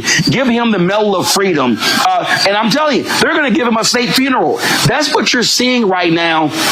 And then you got Peter Hegseth going after members of the military who said anything negative in the aftermath of his death. You've got Kirk supporters creating a database of people of every social media post, and then even Vance saying in the podcast, you call their employer. So the so-called free speech people all of a sudden are saying, if you say anything negative about Charlie Kirk after what took place last week, we're going to come after you, come after your job. I thought they hated cancel culture, Joe.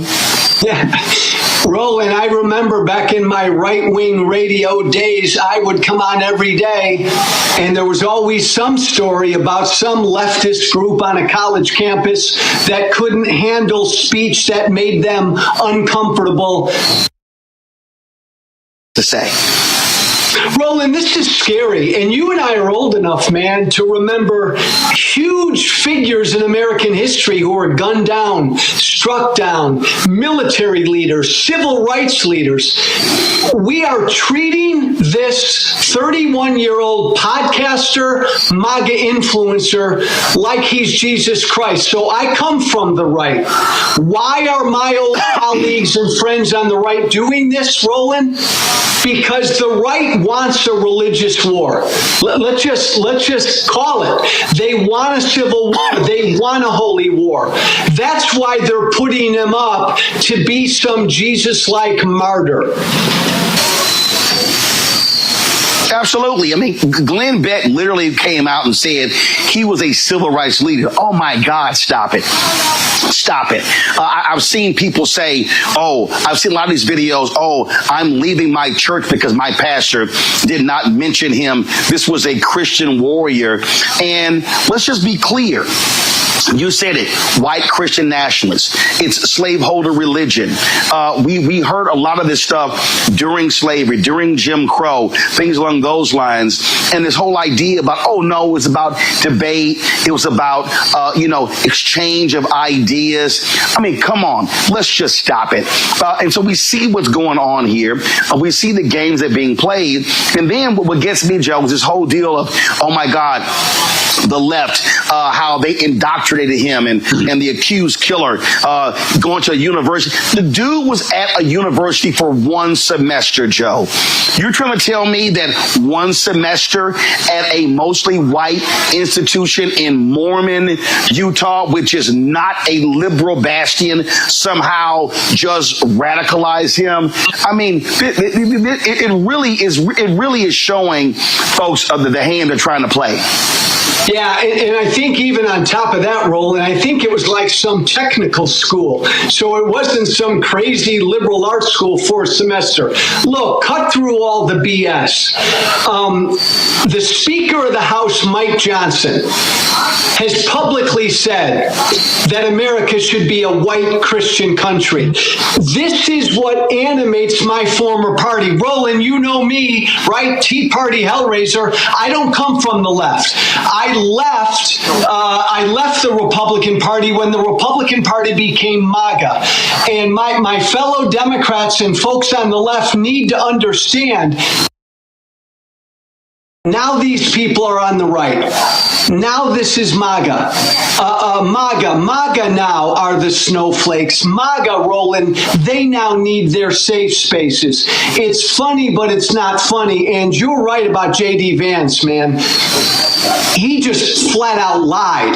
I mean, the last 30-year history of political violence in this country, the vast majority of it is right-wing. It always has been. And they put out this lie that it's only on the left. It's not even, Roland, a both sides problem between the left and the right. There is political violence on the left, but the vast majority is on the right, and they know that, and they're lying because they're trying to inflame their base. And Roland, I hear from their base every day, and let me tell you something, they are inflamed. I mean, they are ready to march and grab their you-know-what. This is a scary time. It is, and folks need to understand what is certainly at stake. Joe Walsh, I appreciate you joining us on the show.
of the cross, known by their works.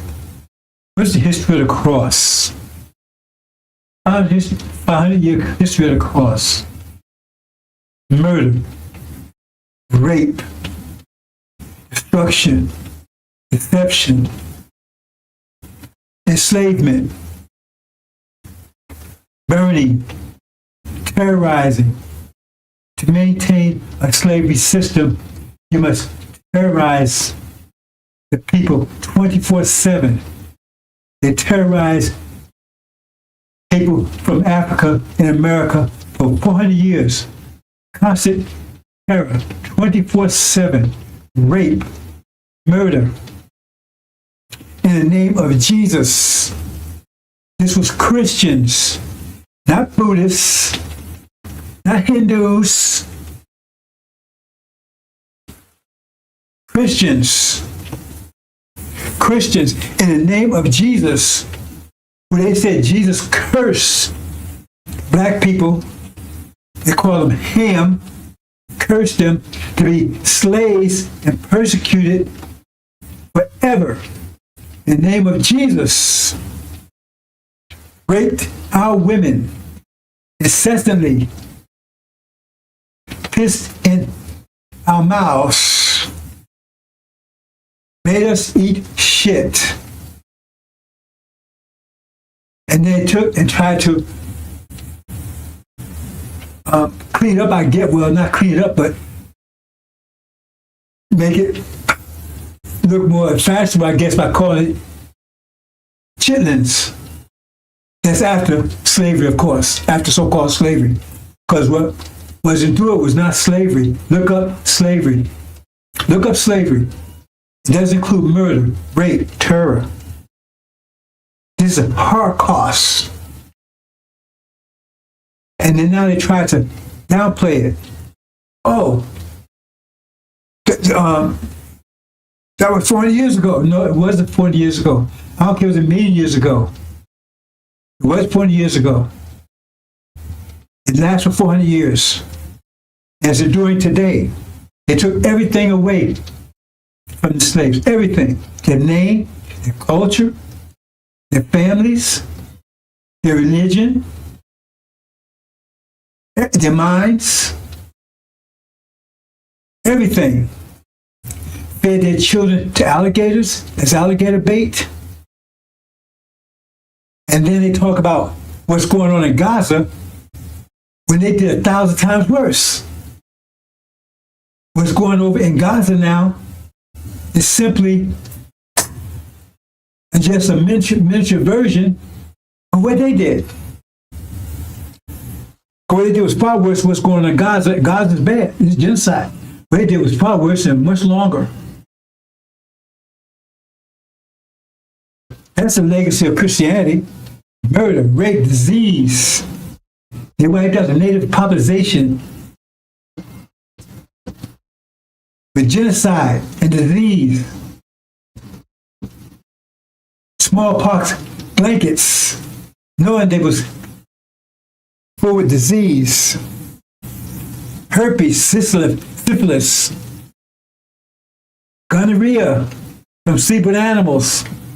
So-called common cold was not common. Didn't exist here on this side of the world until they brought it here.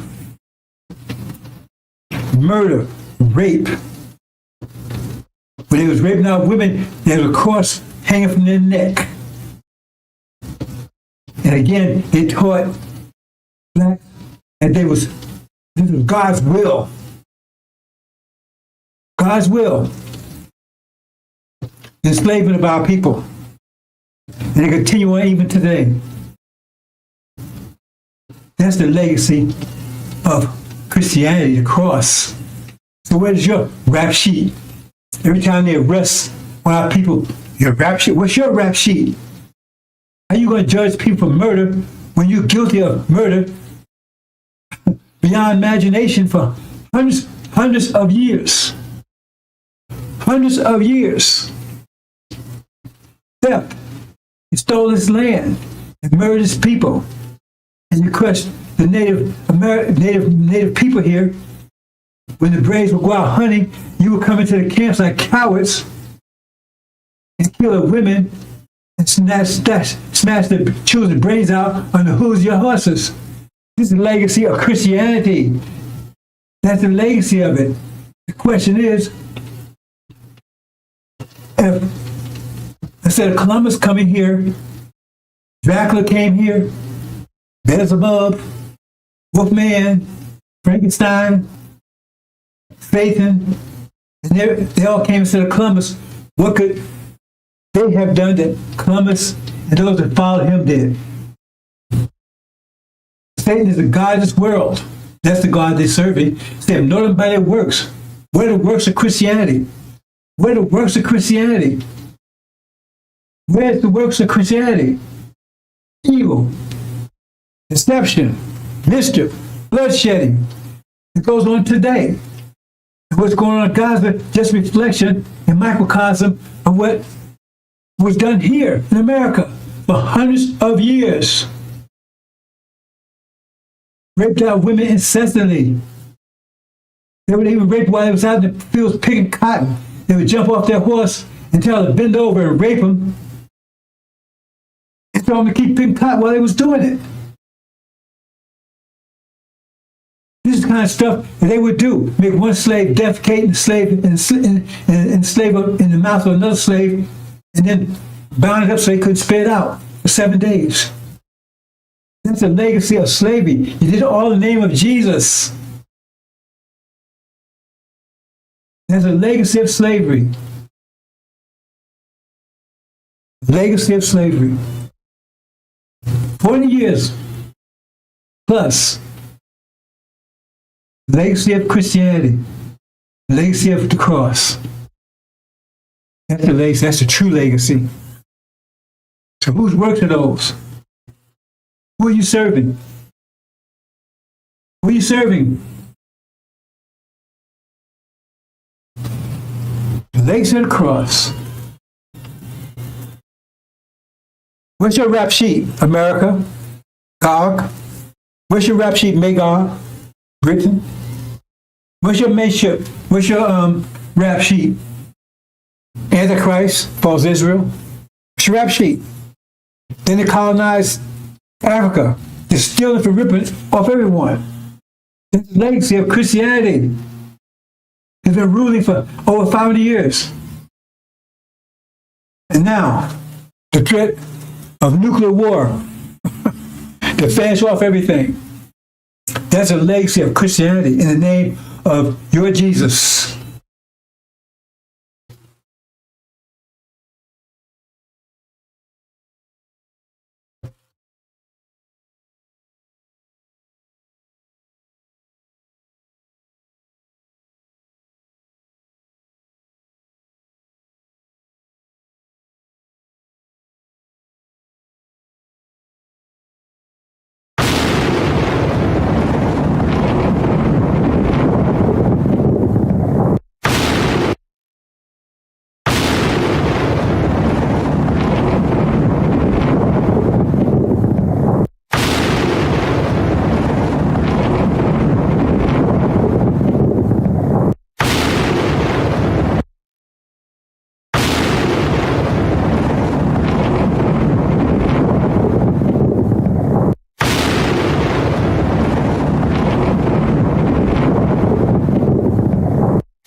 and going westward, or going out there in the land, ain't no cities, no towns, no infrastructure out there. Surely you ain't talking about that, are you? No. We ain't going back to Africa. No. This is your land. Our sweat, our tears, our blood has earned us the right to the land. What God wants you to do is come out of their ways. Come out of their pagan holidays, where you should be honoring Jesus. You are out here buying bunny rabbits and inviting your children to paint eggs for some Easter hunt. Come out of her. Get the Santa Claus out of your house and a tree that is the way of the pagans. Come out of her. St. Valentine's Day. The heck is that? Excuse me. Come out of her name. Come out of her religion. Come out of her culture. Come out of her way of life. Come out of her educational system. Back to their people. When they was put off on the shores of North America. And this ship, Jesus, that John Hawkins brought our best skill. They stood and stared at it disappearing in the whole rhythm, crying, wanting to return, with their hands stretched out towards that ship, and tied in chains themselves bound together.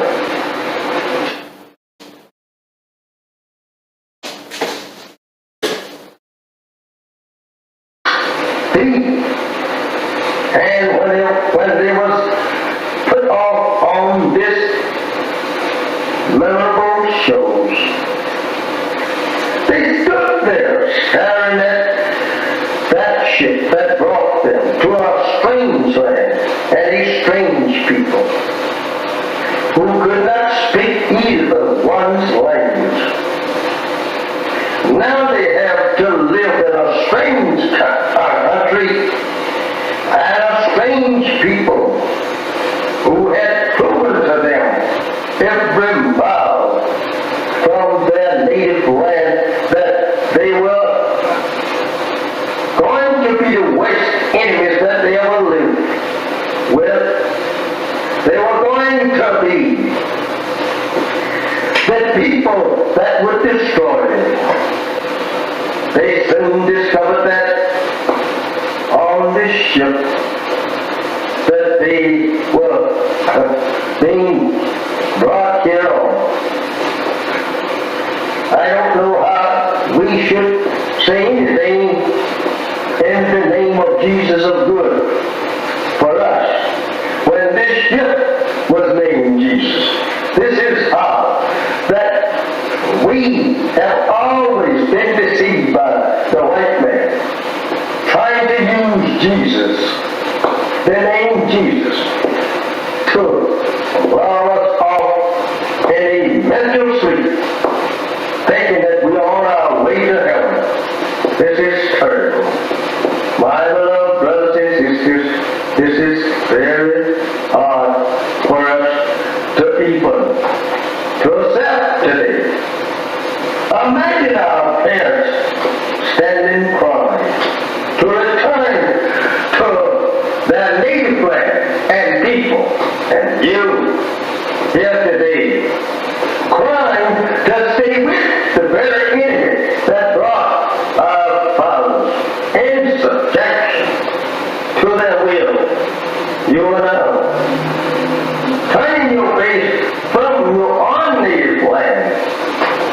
turning it back towards our prison house and our enemies who have destroyed us and seeks to further destroy us. How do you feel? How do you feel? Not wanting to return to your people. They are trying to make love with the very people that destroyed you and your parents. How do you feel? Acting such. And even today, they are beating and shooting you down throughout the country. There is no justice here for you and me. Why is it that you want to be separated and be returned to your own? I ask you that question. Think over your parents on the eastern shore of North America, crying and praying to God to be returned to their arms 400 years ago.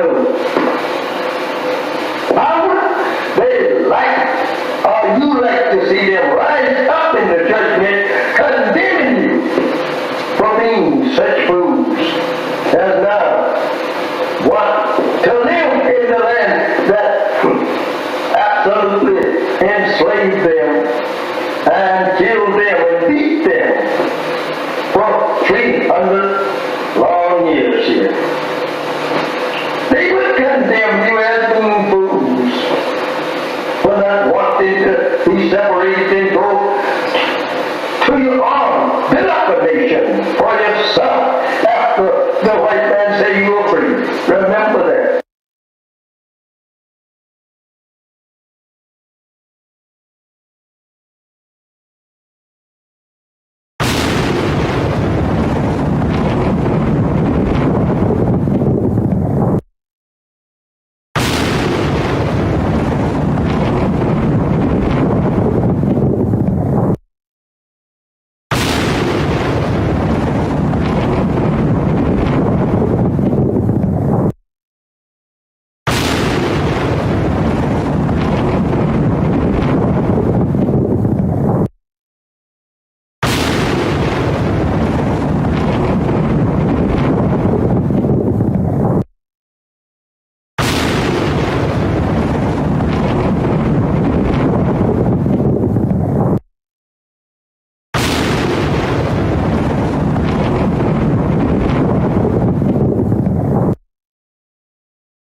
and going westward,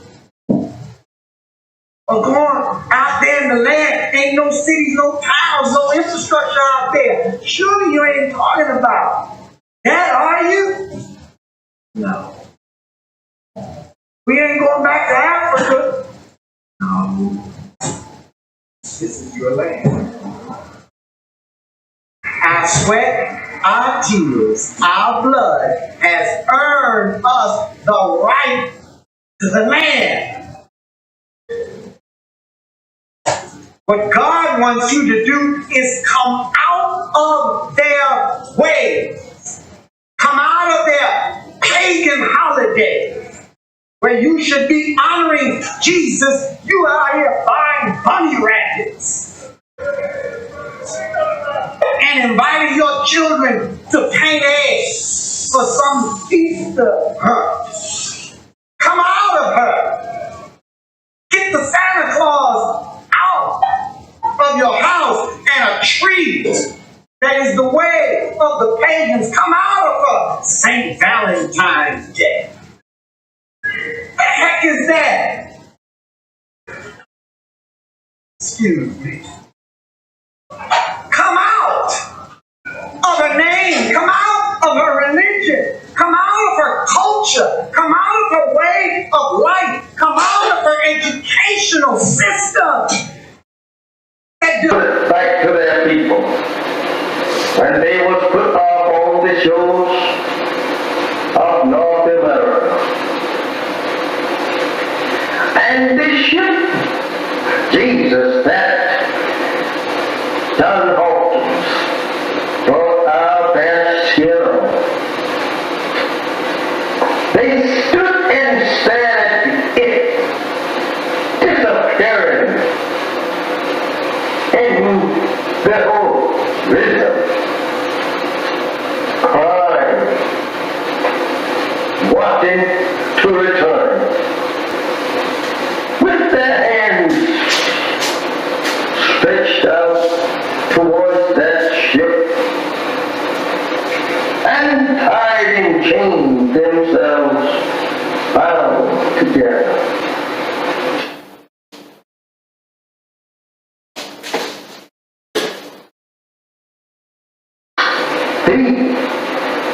And when they was put off on this memorable shows, they stood there staring at that ship that brought them to a strange land and a strange people who could not speak either one's language. Now they have to live in a strange country and a strange people who had proven to them every mile from their native land that they were going to be the worst enemies that they ever lived with. They were going to be the people that would destroy them. They soon discovered that on this ship that they were being brought here on. I don't know how we should say anything in the name of Jesus of good for us when this ship was named Jesus. This is how that we have always been deceived by the white man, trying to use Jesus, the name Jesus, to lull us off in a mental sleep, thinking that we are on our way to heaven. This is terrible. My beloved brothers and sisters, this is very hard for us to even to accept today. Imagine our parents standing crying to return to their native land and people, and you here today crying to stay with the very enemy that brought our fathers in subjection to their will. You and I.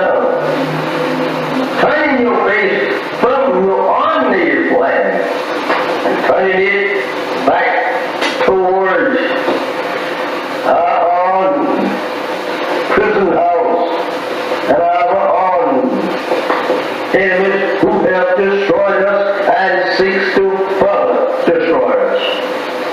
How do you feel? How do you feel? Not wanting to return to your people. They are trying to make love with the very people that destroyed you and your parents. How do you feel? Acting such. And even today, they are beating and shooting you down throughout the country. There is no justice here for you and me. Why should not you want to be separated and be returned to your own? I ask you that question. Think over your parents on the eastern shore of North America, crying and praying to God to be returned to their arms 400 years ago. How would they like, or you like to see them rise up in the judgment, condemning you for being such fools as now want to live in the land that absolutely enslaved them and killed them and beat them for 300 long years here. They would condemn you as being fools for not wanting to be separated and go to your own, build up a nation for yourself after the white man said you were free. Remember that.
Assalamu alaikum, sisters and brothers. Sulman Rahim here, Veteran of Covenant. Okay, brothers and sisters, it's been a year now, and we're finally home after 40 years in Arabia. I'm reporting to you from Arabia. Finally home after 40 years, right? And so we've been here a year now, and there was an agreement made for slave master. He said, we had a choice. Stay here or leave. Right? So we chose our inheritance, Arabia. So we left. And half the original people decided they wanted to give up their inheritance and trade it for a place in America in reconciliation with their former slave master. That's their choice. They chose, said, we don't want to go over to Arabia. We don't go over where it's sand and all that stuff. We want to stay here in America. We've been here all our lives, been here 40 years, born here, right? And we can make peace with our slave master. Okay, so they decided to stay. And so after a year, right, we get reports of how things are going over there. And it doesn't sound too good. How things are going over in America with their reparations. Because they was given, they got 6 states, I believe.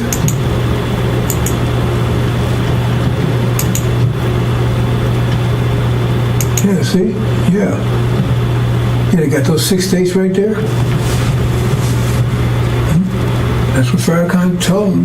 They was listening to FARRACON. FARRACON promised them, they stay there, 6 states, right? Had their own land.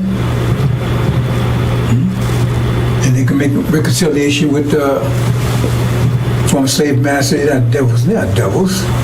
They're human beings. They just had a rough, they were just, did some things wrong, but now they're gonna make amends and make reparations. So 6 states, and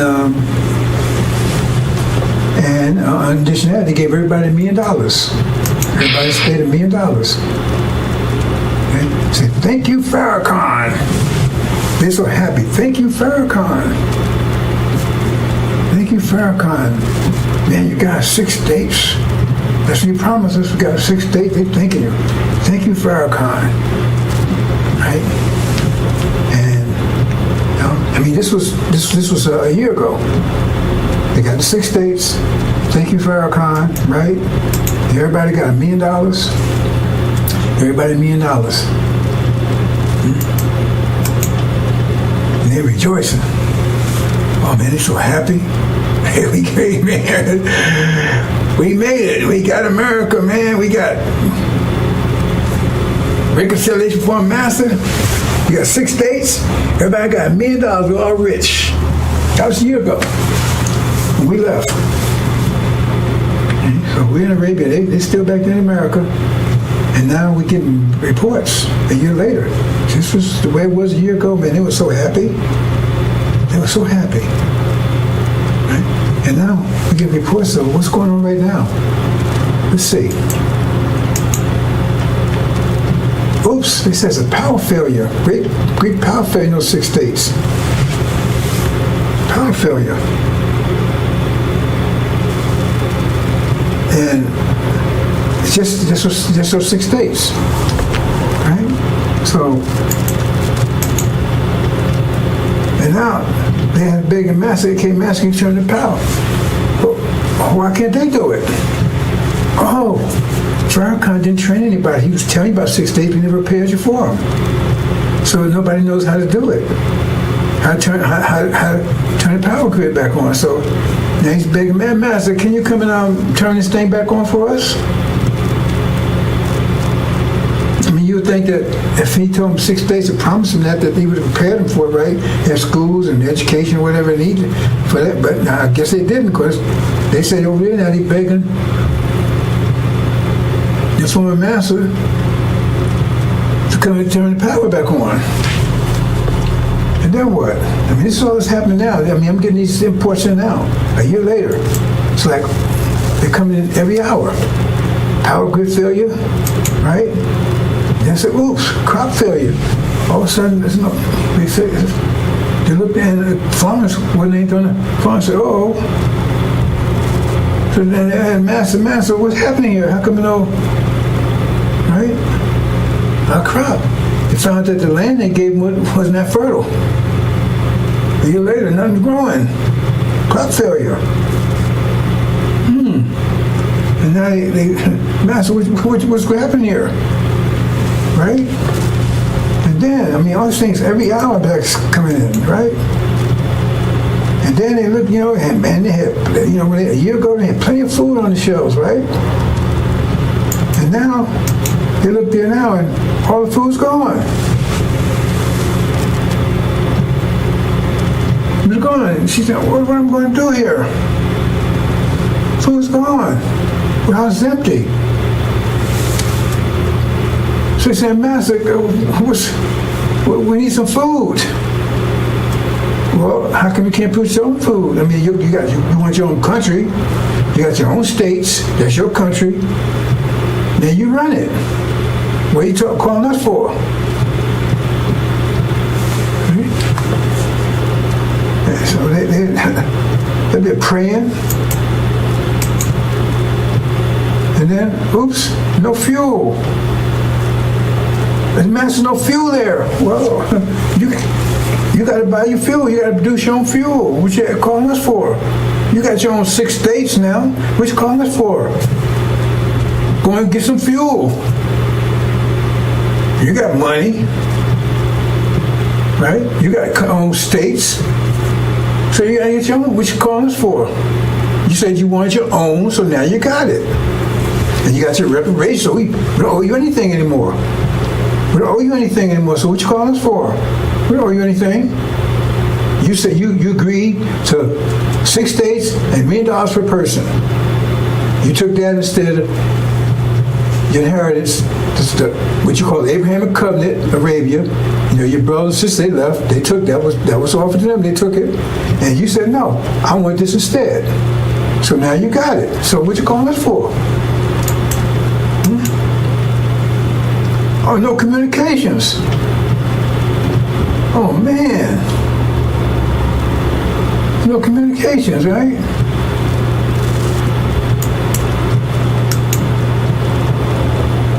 No medical facilities. So what's going on, Master? Wait a minute, hold on. What you calling us for? That's yours. You got to handle that stuff. You want us to handle it for you? You want independence, now you have it. Wow, this stuff was coming every hour, man. Instead of like a year, they was celebrating. And now they crying and begging the Master, okay, we got all these problems here. I said, wait a minute, that's yours. Where'd you come about your problems? You have to work those out. Right? No transportation, no planes, nowhere. We learned about fly the planes and drive the trucks and the boats and stuff and to go and get this stuff. Well, what you done this for? You wanted this, you got it. So go ahead and train your own pilots, build your own planes, build your own boats and right?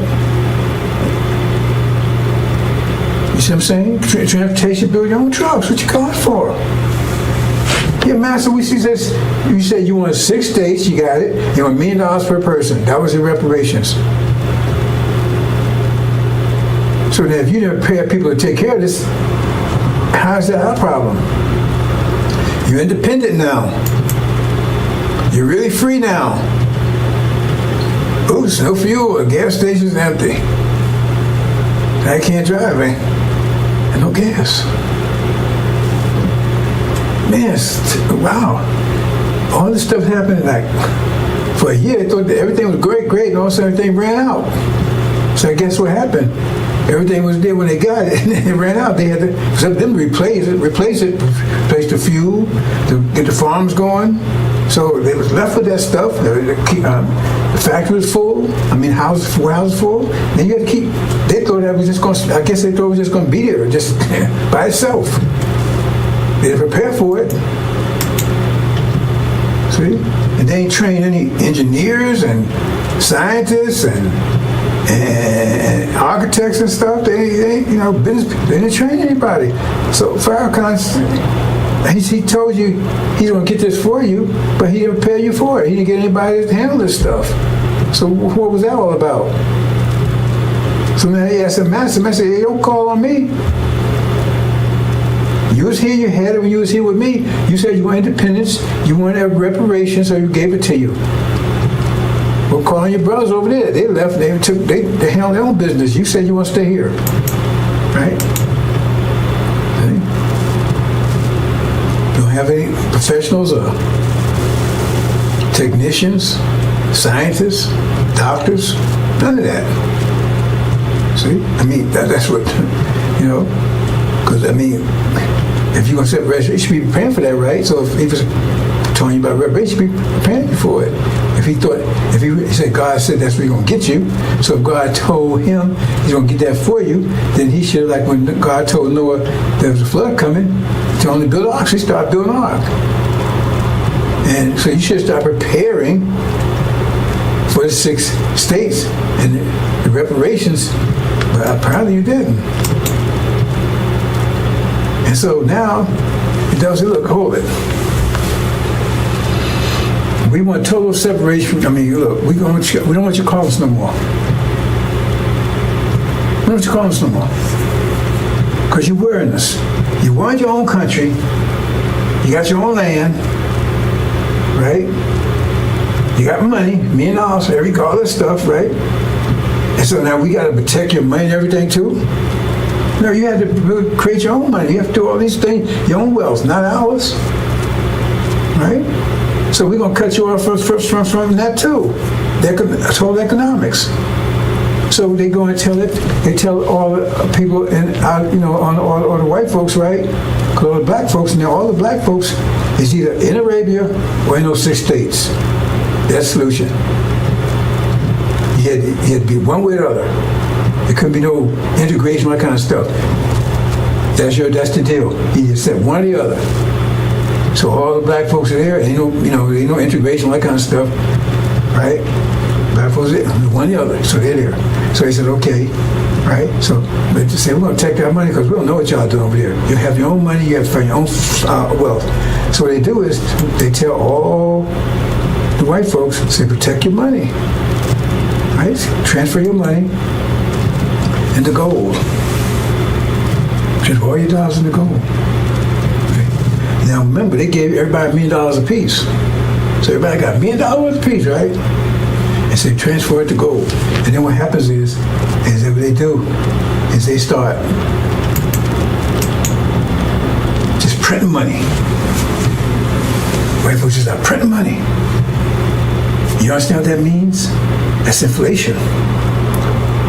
Right? Because if you got $1 million of gold, a million ounces of gold, I said $1 million ounces of gold, understand this, and you got 1 million certificates, then you say each certificate is worth 1 ounce. If you got 1 million ounces, each certificate is worth 1 ounce. Understand that? If you got 1 million ounces of gold, and you got 1 million certificates, each one of those certificates is worth 1 million. If you're going to say trade with the certificates, each one of the certificates is worth 1 ounce of gold. Right? But if you take and print, you say you got 1 million ounces of gold, and you got 1 million certificates, each one. But say you print twice as many certificates, you got 2 million. Well, then each certificate is only worth 50 cents now, because you got to connect that to the gold. Well, you print 4 times, then each one's worth a quarter. So the more you print, the less they worth, because those certificates has to equal what the gold is. You understand? So the more you print money, the less, right? The less they're worth. So if you print twice as much money, right, there's less gold. You understand? So $1 is worth 1 ounce of gold, which that's right. Then if you print double that amount of dollars, then each one's worth half an ounce. You understand? That's what printing money without increasing their wealth does. That's inflation.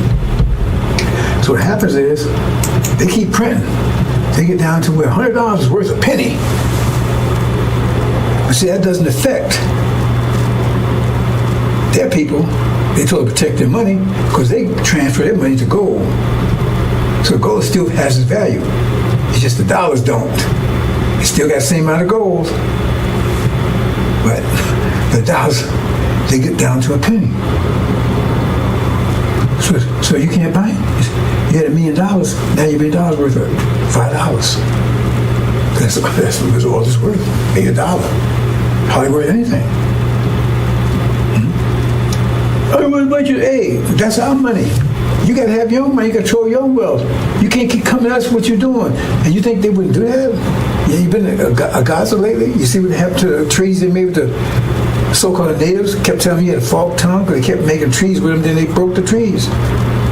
They took their land and genocide and everything else. But no, they wouldn't do that to you. See? Because now you have, your money's worth nothing. They haven't lost anything. Because once that money's worthless, it's no good, right? Then you burn it up, throw it away. It's worth nothing. The people still got gold, and even if they take it, hold on to money, hope to increase again, they're just using another different certificate, using another form of money. So it's still worth nothing. That $1 million you had, you was so happy with it, now it's probably worth maybe $1. You can't buy anything $1. Plus the economy's crap because everything is failing, and you don't know how to repair it. You don't have the communications. You don't know how to do any of this stuff. You're not an engineer, build a house. You don't know how to do anything because FARRACON didn't. Right? He didn't prepare you. He told you he'll give you 6 days. He told you, listen to me, right? So now you're broke, and your economy is gone.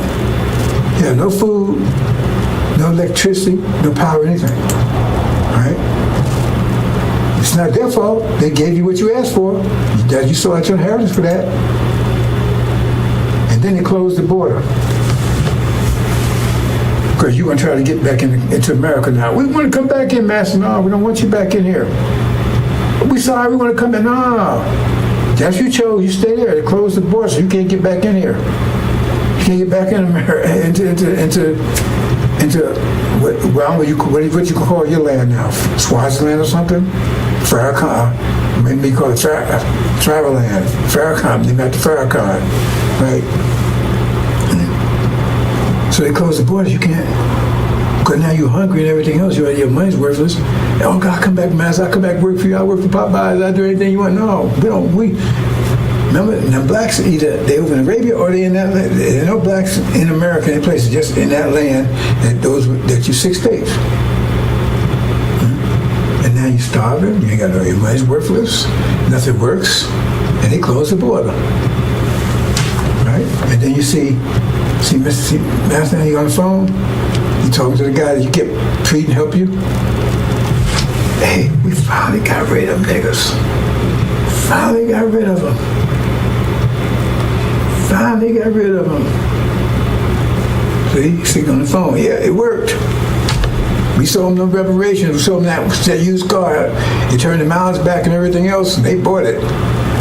See, they could have had a BMW. They could have had a Lamborghini. They sold it for a BMW that looked good. Damn thing didn't work. And now they're starving. Living in tents.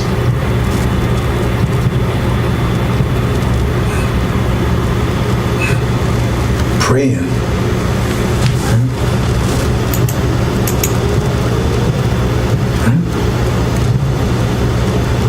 And so what? Then what next? What we gonna do, FARRACON? What we gonna do, FARRACON? You told us to take reparations, so we did. They gave us everything that we asked for. What we gonna do, FARRACON? What we gonna do? Pray, pray, pray, pray. That's his answer. Pray, pray, pray.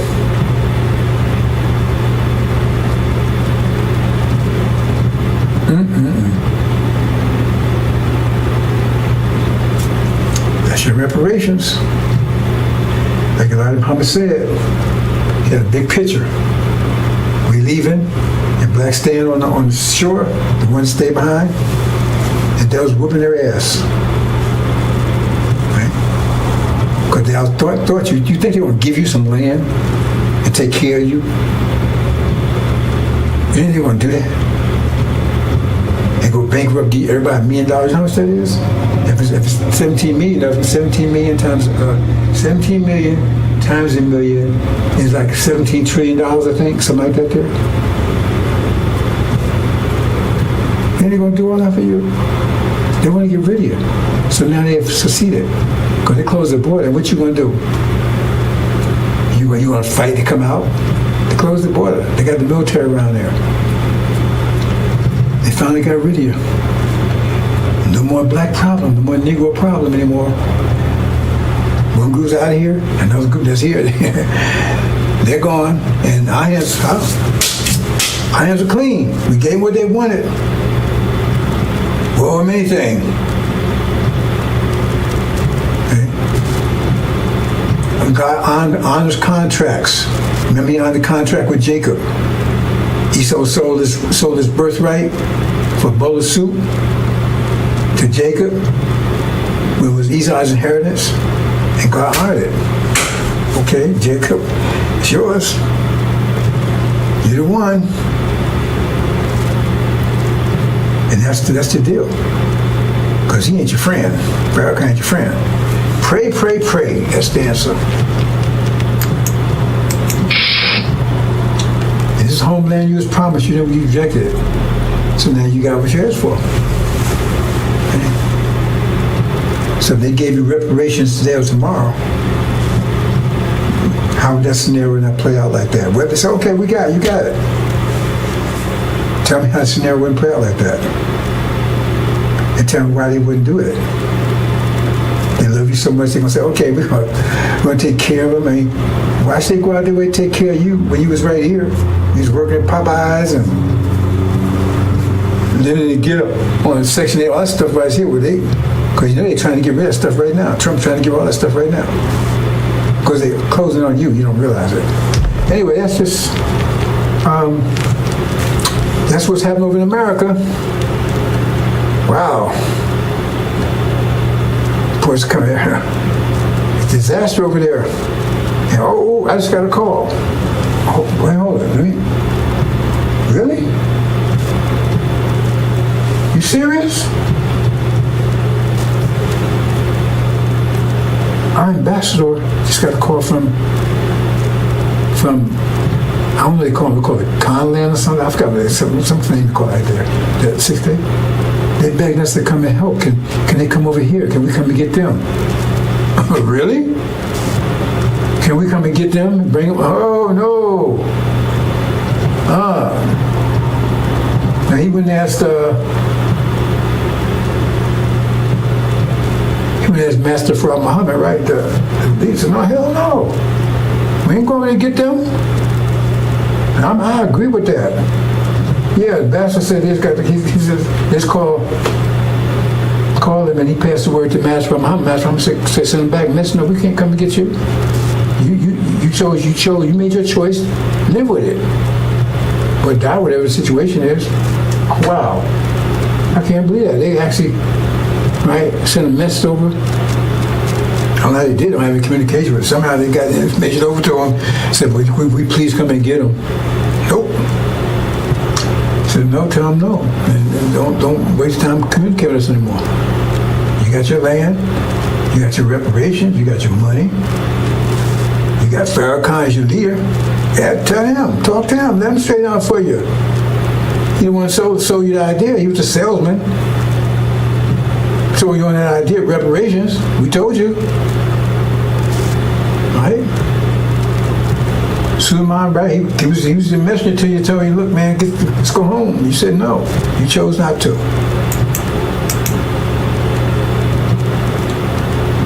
Okay, well, since that's a sad story. But I guess that's it. Is that it? Oh, so you're not getting more reports on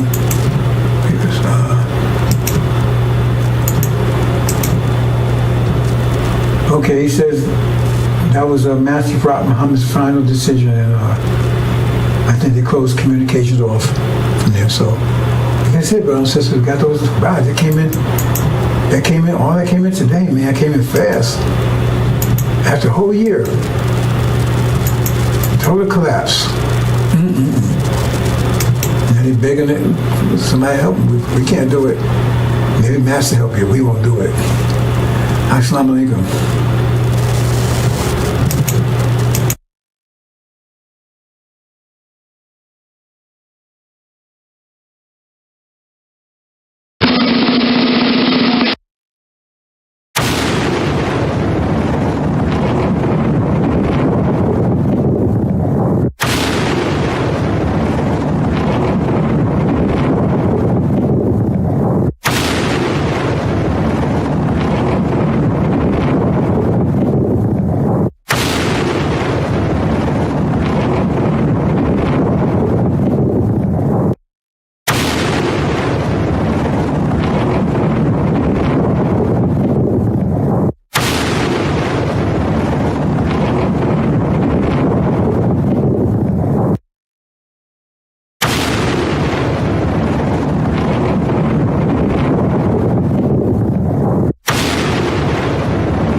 Update, brothers and sisters, got another late report in that they said, well, if you want to come and get us, we'll at least send some food.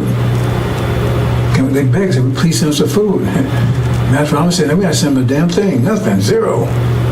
He said, please just send some food. No, I just got that in. He says, if you can't come and get us, please send some food. He says, no. He refused. I said, boy, I just got the information from the ambassador. He said, they sent that. He's read to me. He says, no. He said, please, just please send us some food. He said, no way. You made your choice. Case closed. Okay. Just got that in, brothers and sisters. Assalamu alaikum.